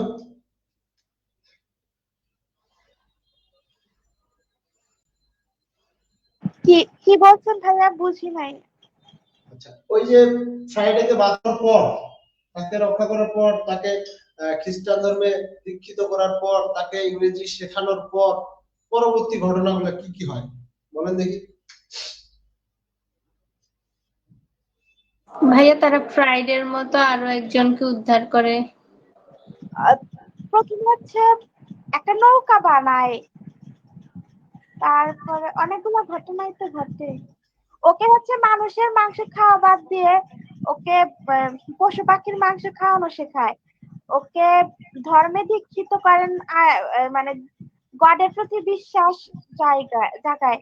ওকে বাইবেল পড়ে শোনায়, ধর্মের অনেক কথা বলে যে আল্লাহ একজন বা গড একজন, গডের প্রতি বিশ্বাস, মানুষের মাংস খাওয়া ঠিক না, এসব অনেক ভিন্ন কাজ এরকম।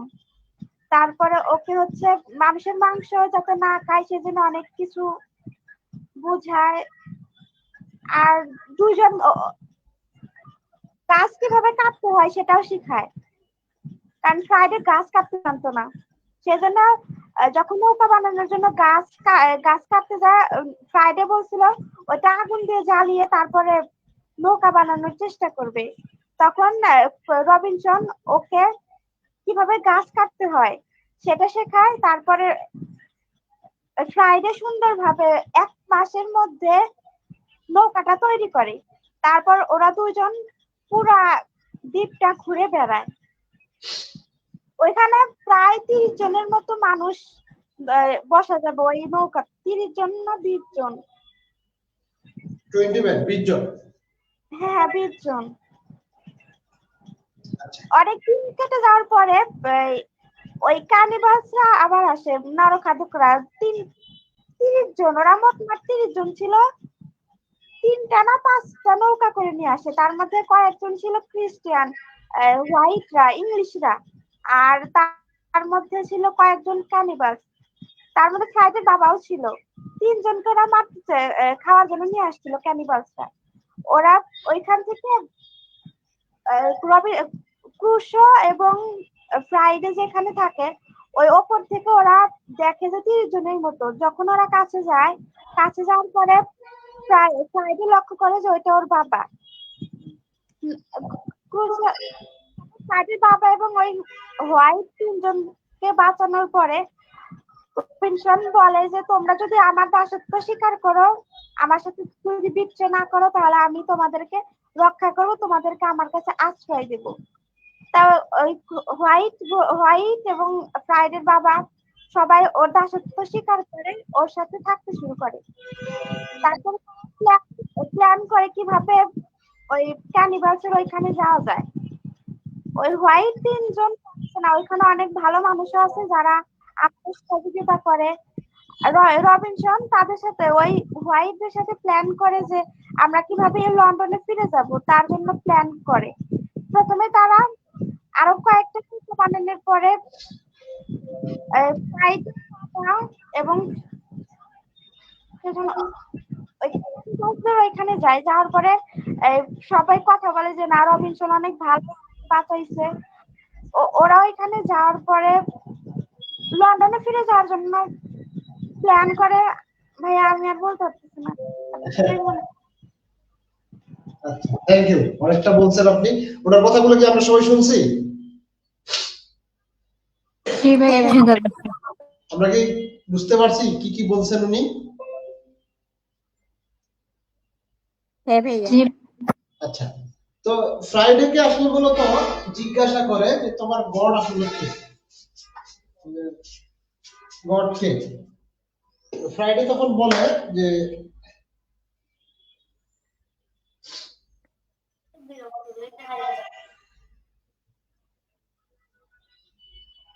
এই যে ব্যানামুকি, তিনি তাকে গড হিসেবে সম্বোধন করেন, অর্থাৎ তিনি মূলত এই গোটা ইউনিভার্স জুড়ে সব জায়গায় বিরাজমান।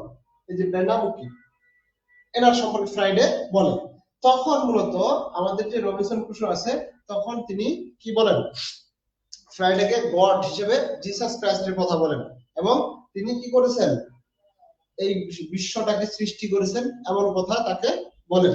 এবং তাকে এই ফ্রাইডেকে কি দিয়েছিলেন, যথেষ্ট পরিমাণ এই ধর্মীয় একটা সত্যিকার ধর্মীয় এই খ্রিস্টান ধর্ম সম্পর্কে, যে গড সম্পর্কে তিনি তাকে কথাগুলো বলেন এবং তাকে বোঝান, এবং সে খুব ভালোভাবে সেই বিষয়গুলো আয়ত্ত করে। আচ্ছা, তো পরবর্তী সময়ে তারা এভাবে চলতেছিল, ফ্রাইডেকে মাংস খাওয়া থেকে, মানুষের মাংস খাওয়া থেকে তাকে বিরত করতেছিল, সেজন্য মানুষের মাংসের প্রতি কোন ধরনের আসক্ত বা আগ্রহ প্রকাশ না করে সেই জিনিসগুলো বোঝাচ্ছিল, এবং তাকে অন্যান্য জীবজন্তু ফলমূল খাওয়ার জন্য শেখাচ্ছিল তাকে, এবং সেটাতে সে কি হয়ে যায়, বুঝতে পারে, বা সেই কাজগুলো যেভাবে যেভাবে রবিনসন বলতেছিল সেভাবে সে করতেছিল। আর ফেসবুকে যারা দেখতেছেন বুঝতে পারতেছেন,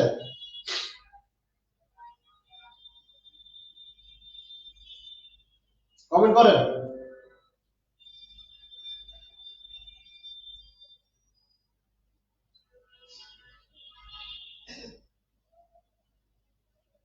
কমেন্ট করতে থাকেন আপনারা।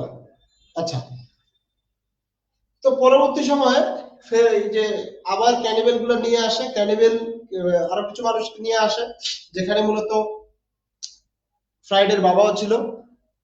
এই ফ্রাইডের বাবাকে উদ্ধার করে, এবং ফ্রাইডে সাথে আবার কিছু নাবিক ছিল যাদেরকে ক্যানিবেলসরা তাদের দ্বীপে বন্দি করে রেখেছে, বা তাদের জাহাজকে আটকে তাদেরকে বন্দি করে রেখেছে, এরকমটা।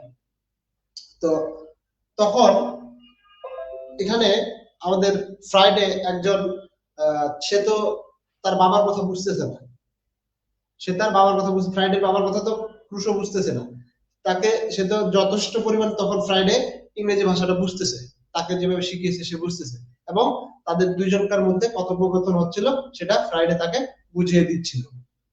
এভাবে চলতে থাকে, এবং নানা ধরনের পরামর্শ সে এখানে প্রদান করে ফ্রাইডের বাবা।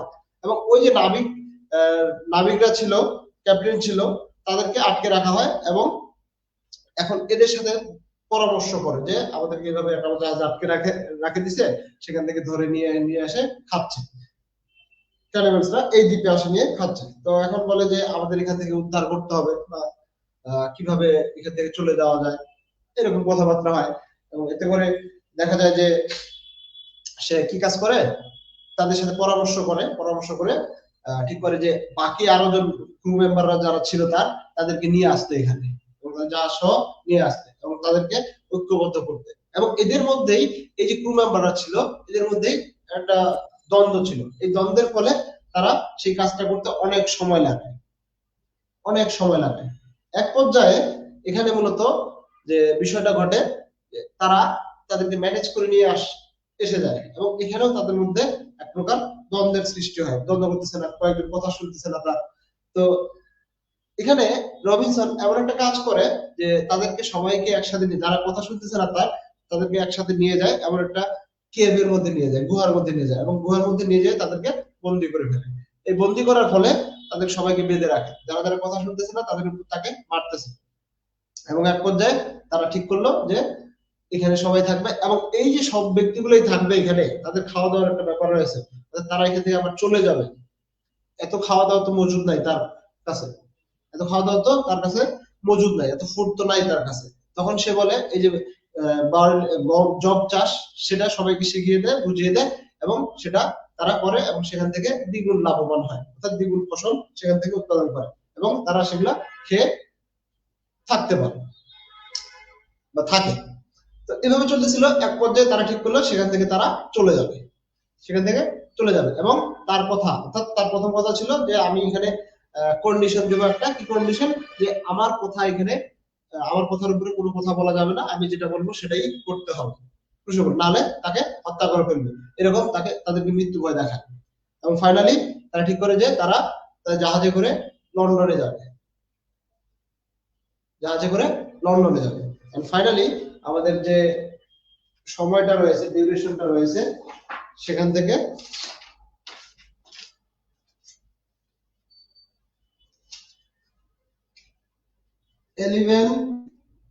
জুন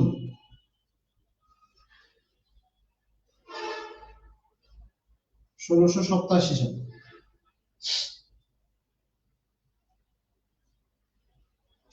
এই 1687 সালে তিনি লন্ডনে পৌঁছান। তিনি লন্ডনে পৌঁছান 1687 সালে। এখন এখানে যে ডিউরেশনটা রয়েছে, অর্থাৎ তিনি ওই যে আইল্যান্ডটা ছিল, আইল্যান্ড ছিল, সেখানে টোটাল 23 বছর কাটান। কত বছর? 23 বছর কাটান। তারপরে তিনি 4 বছর হচ্ছে কি বলে 4 বছর কোথায় ছিল? ব্রাজিলে ছিল 4 বছর। তারপরে এখানে 2 বছর কি ছিল? দাস হিসেবে ছিল। টোটাল 35 বছর পর, মোটামুটি 35 বছর, সরি 23 বছর হচ্ছে এখানে।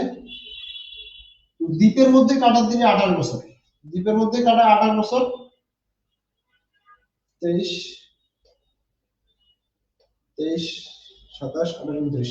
আচ্ছা, এইটি দ্বীপের মধ্যে 28 বছর কাটান। তারপরে 4 বছর ব্রাজিলে কাটান, 3 বছর হচ্ছে, 2 বছর হচ্ছে কোথায়? ওই আইল্যান্ডে কাটায়। 2 বছর হচ্ছে স্লেভ হিসেবে থাকে বাইরে। মোটামুটি 35 বছর পর, 35 বছর পর, অলমোস্ট 35 বছর পর তিনি লন্ডনে পৌঁছান। আর এখানে মূলত তিনি 28 বছর 2 মাস 19 দিন সামথিং, 28 বছর 2 মাস 19 দিন 19 দিন তিনি এই দ্বীপের মধ্যে অবস্থান করেন। টোটাল 35 বছর পর তিনি লন্ডনে ফিরে যান। এখন লন্ডনে যে ফিরে যান, লন্ডনে ফিরে গিয়ে ওই যে ক্যাপ্টেন ছিল একজন, যে পর্তুগিজ ক্যাপ্টেন, তার সাথে খুব ভালো সম্পর্ক হয়েছিল। এখানে আরেকটা ক্যারেক্টার বলতে পারি আমরা, একজন উইডো ছিল। উইডো বানানটা কি? WI, উইডো ছিল। এই উইডো কি করে, অর্থাৎ ওই যে ক্যাপ্টেন ছিল, ক্যাপ্টেনের সাথে ভালো সম্পর্ক ছিল, তাকে কিছু অর্থ দিয়েছিল এবং ব্রাজিলে যে তার যে সম্পত্তি ছিল, সেই সম্পত্তি অনেক গুণে বেড়ে গেছে, অনেক গুণে তার বেড়ে গেছে। এবং ওই ক্যাপ্টেন তখন বেঁচে ছিল না, তার ওয়াইফ বেঁচে ছিল। এবং সেই ক্যাপ্টেনটা এত ভালো ছিল, তার ওয়াইফকে বলেছিল সে যদি কোনোদিন ফিরে আসে, তার দেওয়া অর্থ এবং তার দেওয়া লাভ্যাংশ যেন তাকে ফিরিয়ে দেওয়া হয়।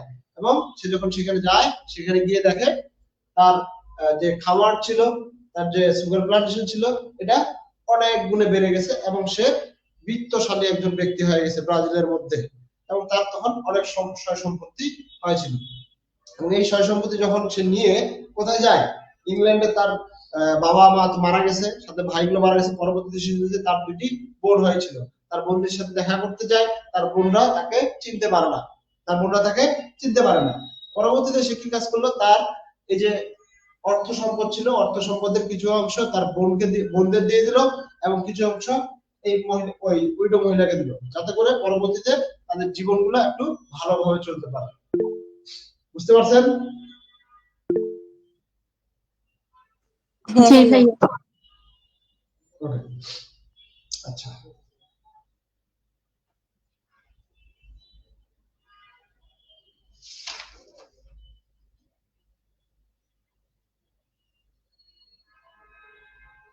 ওকে, এই ছিল মোটামুটি আমাদের এই গল্পটা।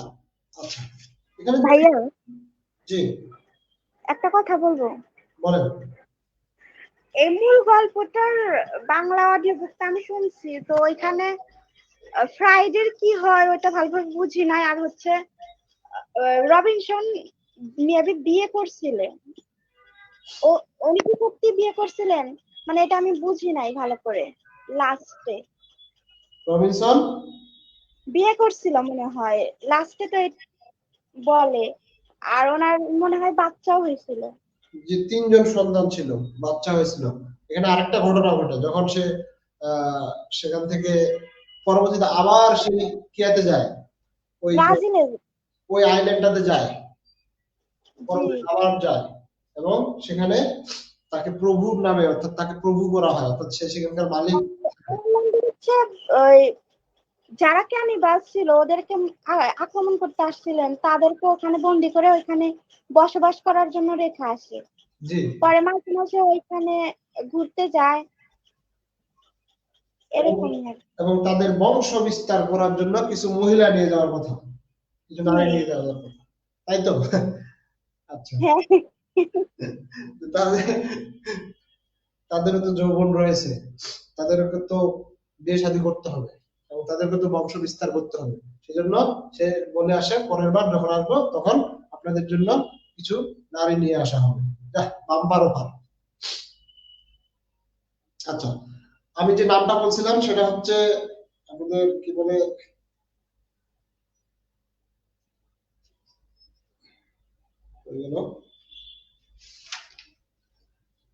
আচ্ছা, স্পেরিয়ট। স্পেরিয়ট তিনি ছিল ফ্রাইডের বাবা। স্পেরিয়ট তিনি ফ্রাইডের বাবা ছিলেন।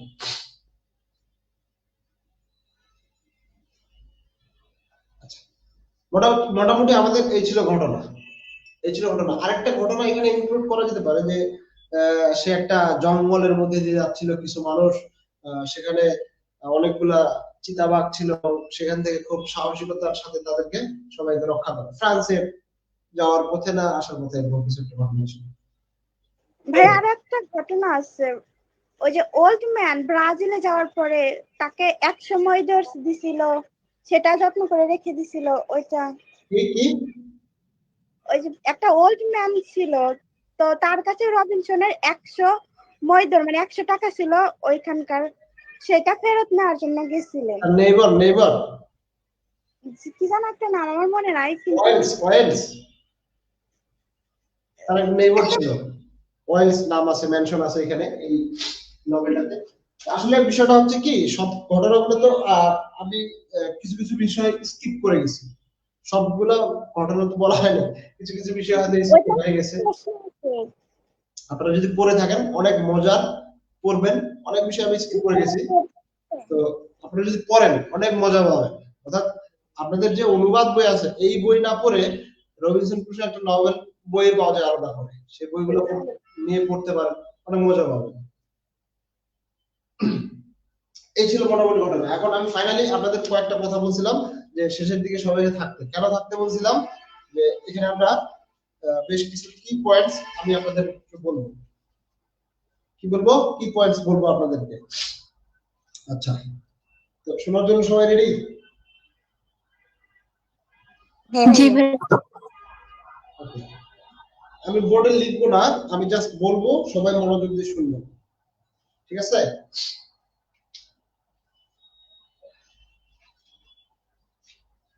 জি ভাইয়া। আচ্ছা,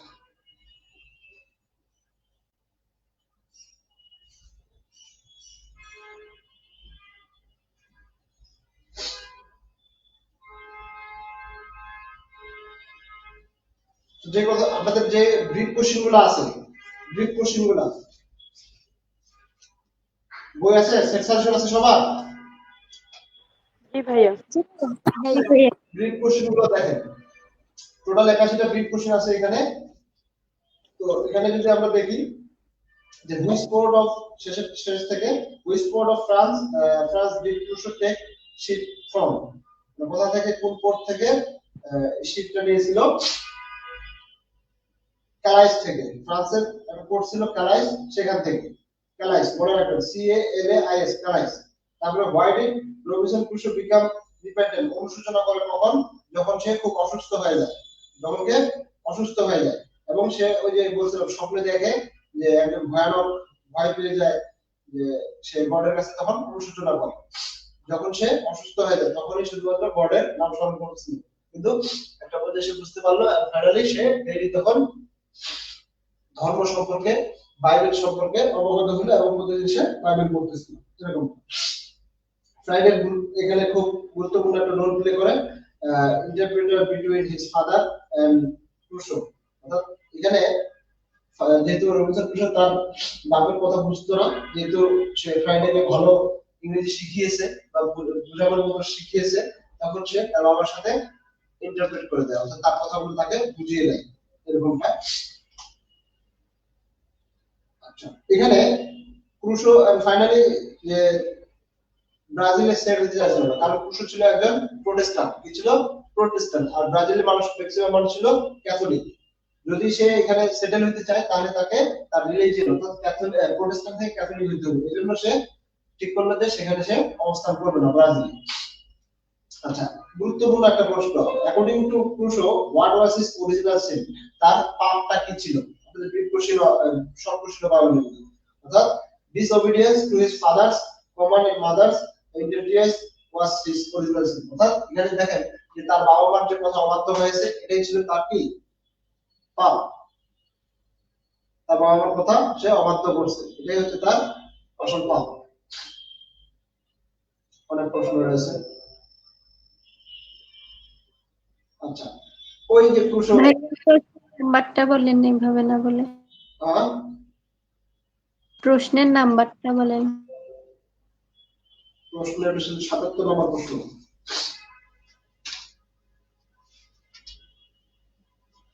জুরি কে ছিল? জুরি আমরা এখানে বলছি যে was a simple innocent Muslim boy who was the companion of Robinson while he was held in slavery by the Turkish captain. এই টার্কিশ ক্যাপ্টেন ছিল তাদের কি স্লেভারি হিসেবে ছিল, আমাদের রবিনসনও ছিল। এবং এই রবিনসন তাকে কি করে? বিক্রি করে দেয় কার কাছে? এই যে পর্তুগিজ ক্যাপ্টেনের কাছে। তার বিনিময়ে 80 পিস অফ 8, 80টি মুদ্রা তাকে দেওয়া হয়। 60 pieces of 8. আচ্ছা,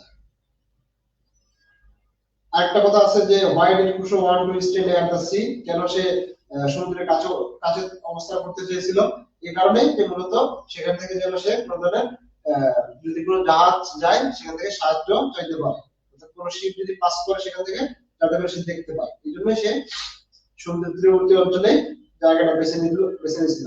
আচ্ছা, এখানে ফার্স্ট কন্ডিশন দিয়েছিল একটা প্রিজনারদের, অর্থাৎ যাদেরকে বন্দী করে তাদেরকে একটা কন্ডিশন দিয়েছিল। কি কন্ডিশনটা? যে যতদিন তারা এখানে অবস্থান করবে তাদেরকে কি করতে হবে? অবশ্যই তাকে সম্মানের সহিত গ্রহণ করতে হবে, বা তাকে সুপ্রিম অথরিটি অর্থাৎ তাকে সে যে কথাগুলো বলবে সেই কথাগুলোই তাকে মেনে চলতে হবে, তাদেরকে মেনে চলতে হবে। সেই প্রথম কন্ডিশন এটা ছিল।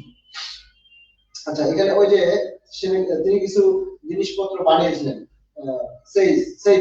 সেই মানে চালনে, অর্থাৎ চাল যে কোনো কিছু থেকে আলাদা করা, অর্থাৎ সে যে ওই যে জবের কি খেত, গুড়া খেত, ছাকনি যেটা, সেটাকে পরিষ্কার করার জন্য সে ছাকনিও বানায়, ওটা সেজন্য তার দরকার ছিল।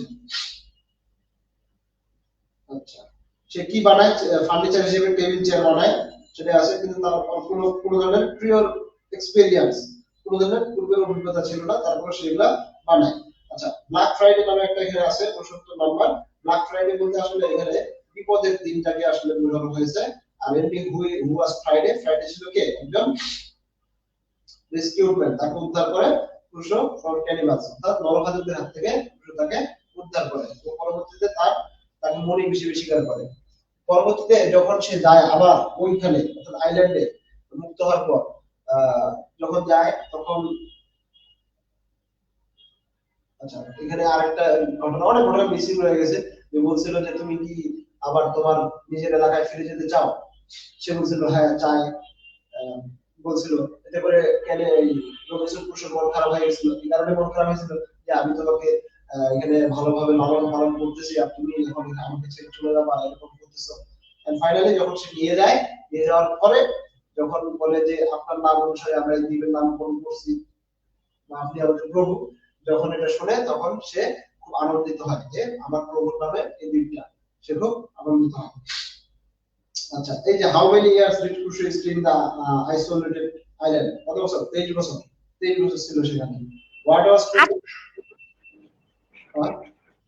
28 বছর ছিল আইল্যান্ডে। এখানে ওটা ভুল আছে, 28 বছর হবে সম্ভবত। আমি তো জানি 28 বছর, 23 বছর দিছে। 28 বছরে আমি তো 28 বছর। আচ্ছা, তারপরে কি আছে জানো? 23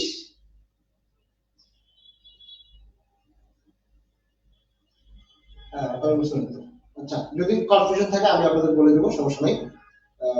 দেখি আমি আরেকটু ভিক্টর।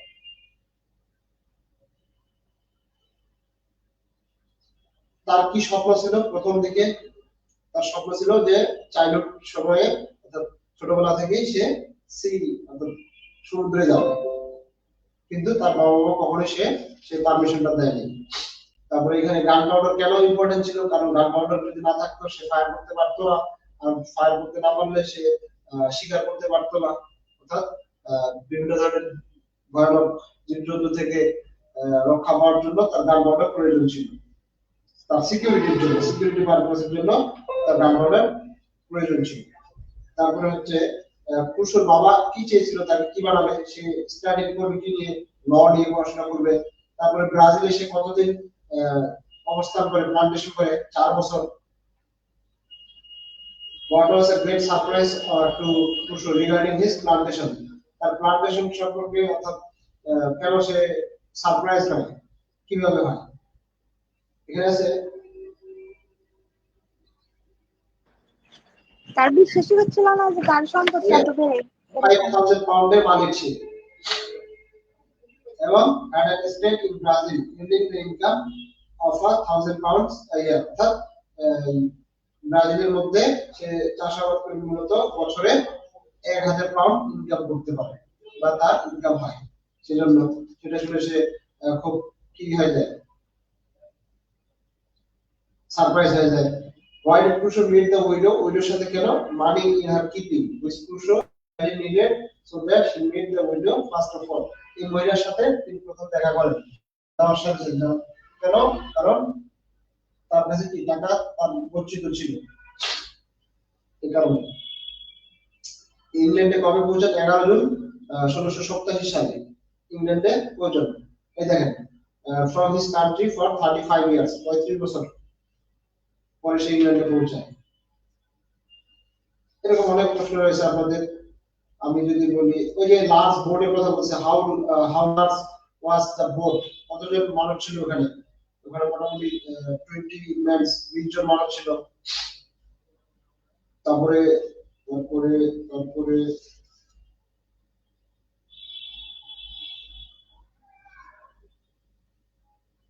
এই যে 45 নম্বর প্রশ্ন, what did Crusoe demonstrate Friday? Crusoe demonstrated Friday how to shot, to kill wild goats and birds।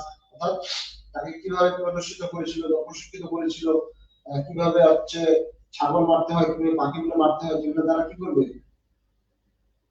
সে তাকে এই যে gods, flesh of gods and birds, and prevented him to eating human flesh। অর্থাৎ সে এই ছাগলের, পাখির মাংস খাওয়ার জন্য তাকে কি করতেছিল? গ্রহণ করার জন্য বলতেছিল, শিখাচ্ছিল কিভাবে কি করতে হবে, এবং তাকে বিরত থাকতে বলতেছিল এই যে হিউম্যান ফ্লেশ অর্থাৎ মানুষের মাংস খাওয়া থেকে বিরত থাকতে বলতেছিল। এবং এই ফ্রাইডে থেকেও সে কি বলে, ফ্রাইডে কেউ ভয় পাইছিল শুরুর দিকে, যে এই যদি আমাকে মেরে আমার মাংস খেয়ে ফেলে, এই ভয়টাও সে পেয়েছিল। এই যে why was Crusoe alarmed about Friday at the very beginning? Crusoe was quite alarmed about Friday at the very beginning because that man was a savage and previously used to feast on human flesh। কারণ সে পূর্বে মানুষের মাংস খেয়েছিল, এই জন্য প্রথম দিকে সে তাকে ভয় পায়। বুঝতে পারছেন? জি ভাইয়া।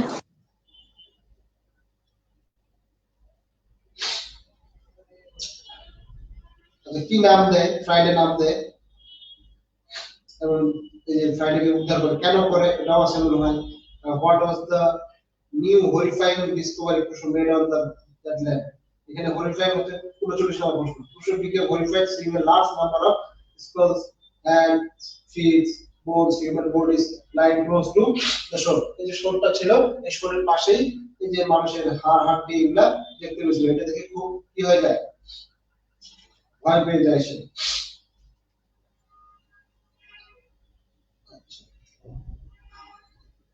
আচ্ছা, তারপর 37 নম্বর প্রশ্ন কি বলছে? why did Crusoe need a stone mortar? stone mortar বলতে হচ্ছে হামার বা পেশনি যেটাকে বলে, যেটা মূলত তার খুব প্রয়োজন ছিল।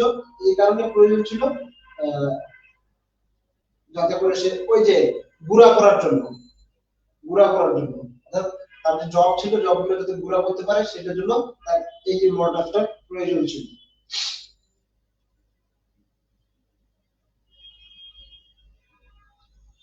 আচ্ছা, how did cushion make some earthen pots?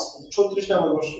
Earthen মানে হচ্ছে মাটির তৈরি, অর্থাৎ সে মাটির তৈরি কি কাদা মিশিয়ে, পানি কাদা মিশিয়ে কি তৈরি করে, গ্লাস একটা তার প্রয়োজনীয় যে আসবাবপত্রগুলো সেগুলো তৈরি করে, মাটি তৈরি করে, পানি রাখার জন্য পাত্র তৈরি করে, এবং এগুলো হচ্ছে তার কোনো ধরনের অভিজ্ঞতা, পূর্বের অভিজ্ঞতা ছাড়া, প্রিয় এক্সপেরিয়েন্স ছাড়াই সে এই কাজগুলা করতে পারে। আচ্ছা, পুরুষ কখন শিশুর মতো কান্না করে? এই যে on many occasions পুরুষ would 34 নম্বর প্রশ্ন, cry like a child for his repentance, to give his sincere thanks to God for making him realize of his sins।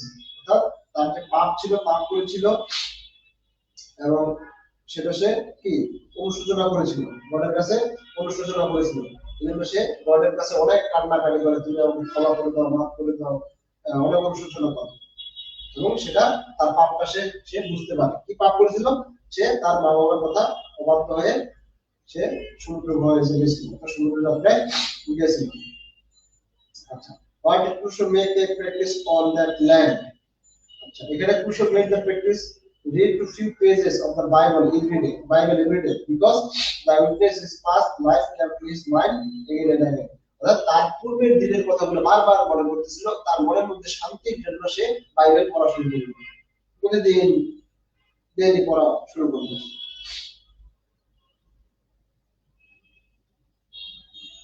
আচ্ছা, what did the man, আচ্ছা শেষে কি আছে,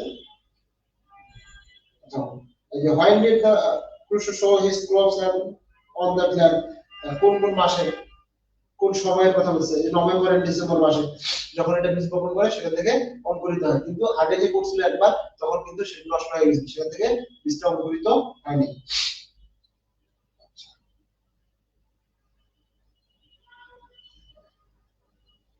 What did the man in his dream tell Krishna?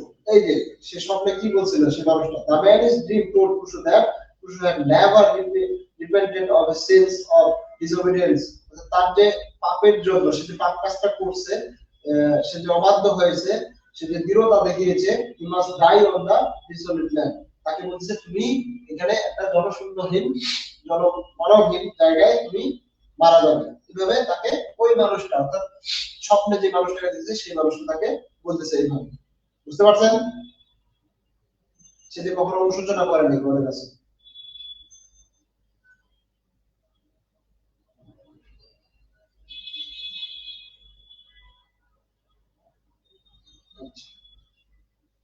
এই তো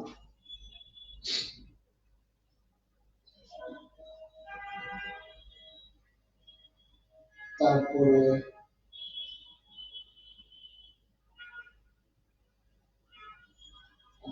what did 25 নম্বর প্রশ্ন, what had been a regular practice of Krishna on that land? অর্থাৎ it had been his practice to climb the top of the little mountain। একটা mountain পর্বত ছিল, সেটার উপরে সে প্রতিদিন রেগুলার যেত। কারণটা কি? সেখান থেকে কোনো ধরনের কি সিগন্যাল, অর্থাৎ কোনো জাহাজ যাচ্ছে কিনা দেখার জন্য কোনো সিগন্যাল যাতে করে দিতে পারে, সে তাকে যেন সেখান থেকে উদ্ধার করতে পারে, সেজন্য সে প্রতিদিন সেই কাজটা করে, একটা পর্বতের উপর যেয়ে দেখে এবং সিগন্যাল দিতে হবে। কৃষক কিভাবে এই যে গডস গুলো আছে এগুলোকে ধরে?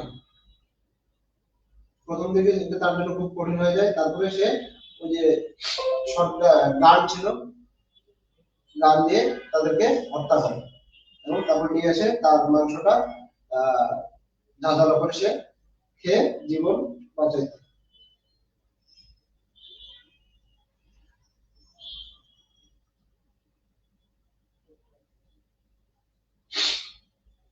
আচ্ছা, why did he want to build at first? প্রথম দিকে সে কি তৈরি করবে? এই জনবহুল এলাকাটায় সে তাকে নিরাপদে থাকার জন্য, অর্থাৎ এই নরখাদকদের থেকে বা ওয়াইল্ড বিস্ট যেগুলো সেগুলো থেকে বাঁচার জন্য তাকে একটা প্রথমে কি করতে হবে? বাসা বানাইতে হবে বা একটা ঘর বানাইতে হবে। Then he wanted to build a home at first। প্রথম দিকে সে একটা বাসা বানাবে, এরকম ছিল।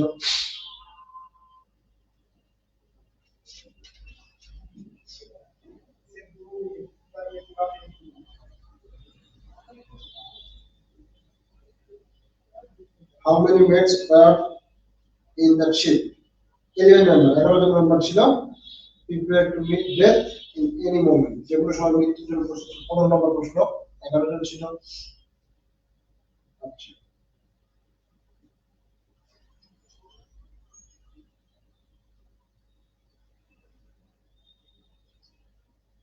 এই যে পর্তুগিজ যে কি ছিল, ক্যাপ্টেন ছিল, সে কি করে? What did the captain want to buy from Crusoe? কি কিনতে চেয়েছিল? The captain wanted to buy Crusoe boat for his own use because it is very good one. এটা খুব সুন্দর ছিল, এই জন্য সে সেটা কিনতে চেয়েছিল। এই যে আর একটা কথা বলছিলাম, Crusoe decided at last 10 নম্বর প্রশ্ন, when the captain of the Portuguese ship promised to release Jury after 10 years, 10 বছর পর তাকে মুক্তি করে দিবে, এটা প্রতিজ্ঞা করে। If he was faithful, সে যদি বিশ্বাসী হয় and turned Christian, সে যদি খ্রিস্টান ধর্মে দীক্ষিত হয়, then Crusoe decided to sell Jury, এবং তাহলে সে জুরিকে বিক্রি করে দিতে রাজি হয়। এবং এই যে সে চামড়া বিক্রি করেছিল, অর্থাৎ এই ক্যাপ্টেনের কাছে ওই যে একটা চামড়া কিসের ছিল? চিতার চামড়া ছিল। চিতার চামড়াটা 20 ডুকার্সে বিক্রি করে, আর যে সিলভার চামড়া ছিল 40 ডুকার্সে বিক্রি করে তার কাছে। এই টাকাগুলো দিয়ে মূলত ওই শিপ বিক্রি করছে, সেই টাকা দিয়ে এই যে জুরিকে বিক্রি করে দিছে তার কাছে দাস হিসেবে। এই টাকাগুলো দিয়ে সে মূলত ব্রাজিলে কি করে, এই সুগার প্লান্টেশন আটটা শুরু করে, তার ব্যবসা শুরু করে। এই তো আপনারা দেখবেন মোটামুটি আমরা যে কথাগুলো বলছি তা আমাদের কথার মধ্যে সব ব্রিফ কোশ্চেনের অ্যানসার গুলো পেয়ে যাবেন। আবার আমি শুরু থেকেই বলছিলাম যে ব্রিফ কোশ্চেন গুলো আগে যতগুলো ব্রিফ কোশ্চেন রয়েছে আপনাদের, যতগুলো ফিকশন নন ফিকশন রয়েছে সবগুলো আপনারা পড়বেন, পড়ে তারপরে ঘটনাটা সামারাইজ শুনবেন বা পড়বেন, সামারি পড়বেন, দেখবেন আপনার কাছে খুব ইজি মনে হবে। এবং এগুলো যদি মাথায় থাকে তাহলে আপনি এইগুলোকে প্রয়োগ করে আপনার ব্রড এবং শর্টের মধ্যেও লিখতে পারবেন। আমি বুঝে দেওয়ার বিষয়টা। হ্যাঁ ভাইয়া। বাকিরা কথা বলতেছেন না কেন? হ্যাঁ ভাইয়া বুঝছি। ভাইয়া বুঝতে পারছি। আচ্ছা, তো এই ছিল মোটামুটি আমাদের ক্লাস। আর আপনাদের যেহেতু পরীক্ষা রুটিন দিয়ে দিচ্ছে, সো বি সিরিয়াস। আমাদের যে প্রশ্নগুলো আছে এখান থেকে প্রশ্ন, আমাদের যে প্রশ্নগুলো বাকি আছে, অর্থাৎ গত লাস্ট ক্লাসটার প্রশ্নগুলো আপনাদের দেওয়া হয়নি, সেটার একটা ক্লাস নিয়ে আপনাদের প্রশ্নগুলো দেবো, এটার একটা ক্লাস নিয়ে আপনাদের প্রশ্নগুলো দিয়ে দেবো। আমরা যে প্রশ্নগুলো আপনাদের অলরেডি পড়িয়েছি সব প্রশ্নগুলো একত্রে করে আপনাদেরকে একসাথে করে আলাদা আলাদা, যেমন ক্রিটিসিজমেরটা আলাদা করে দেওয়া হবে, তারপর এই যে রেস্টোরেশন এডিটিং ফিকশন এটা আলাদা করে দেওয়া হবে আপনাদের সুবিধার্থে। কিন্তু সবগুলো আলাদা আলাদা করে দেওয়া হবে এবং সেটা খুব দ্রুতই আপনারা পেয়ে যাবেন, 2-3 দিনের মধ্যে এই জিনিসগুলো পেয়ে যাবেন। ওকে,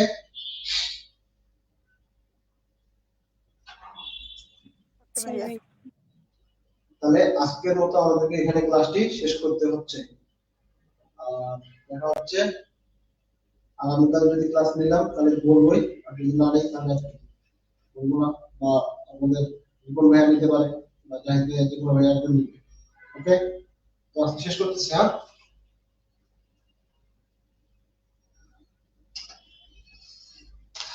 আর ক্যামেরার সামনে না যাই, যেহেতু বৈশা বলছি।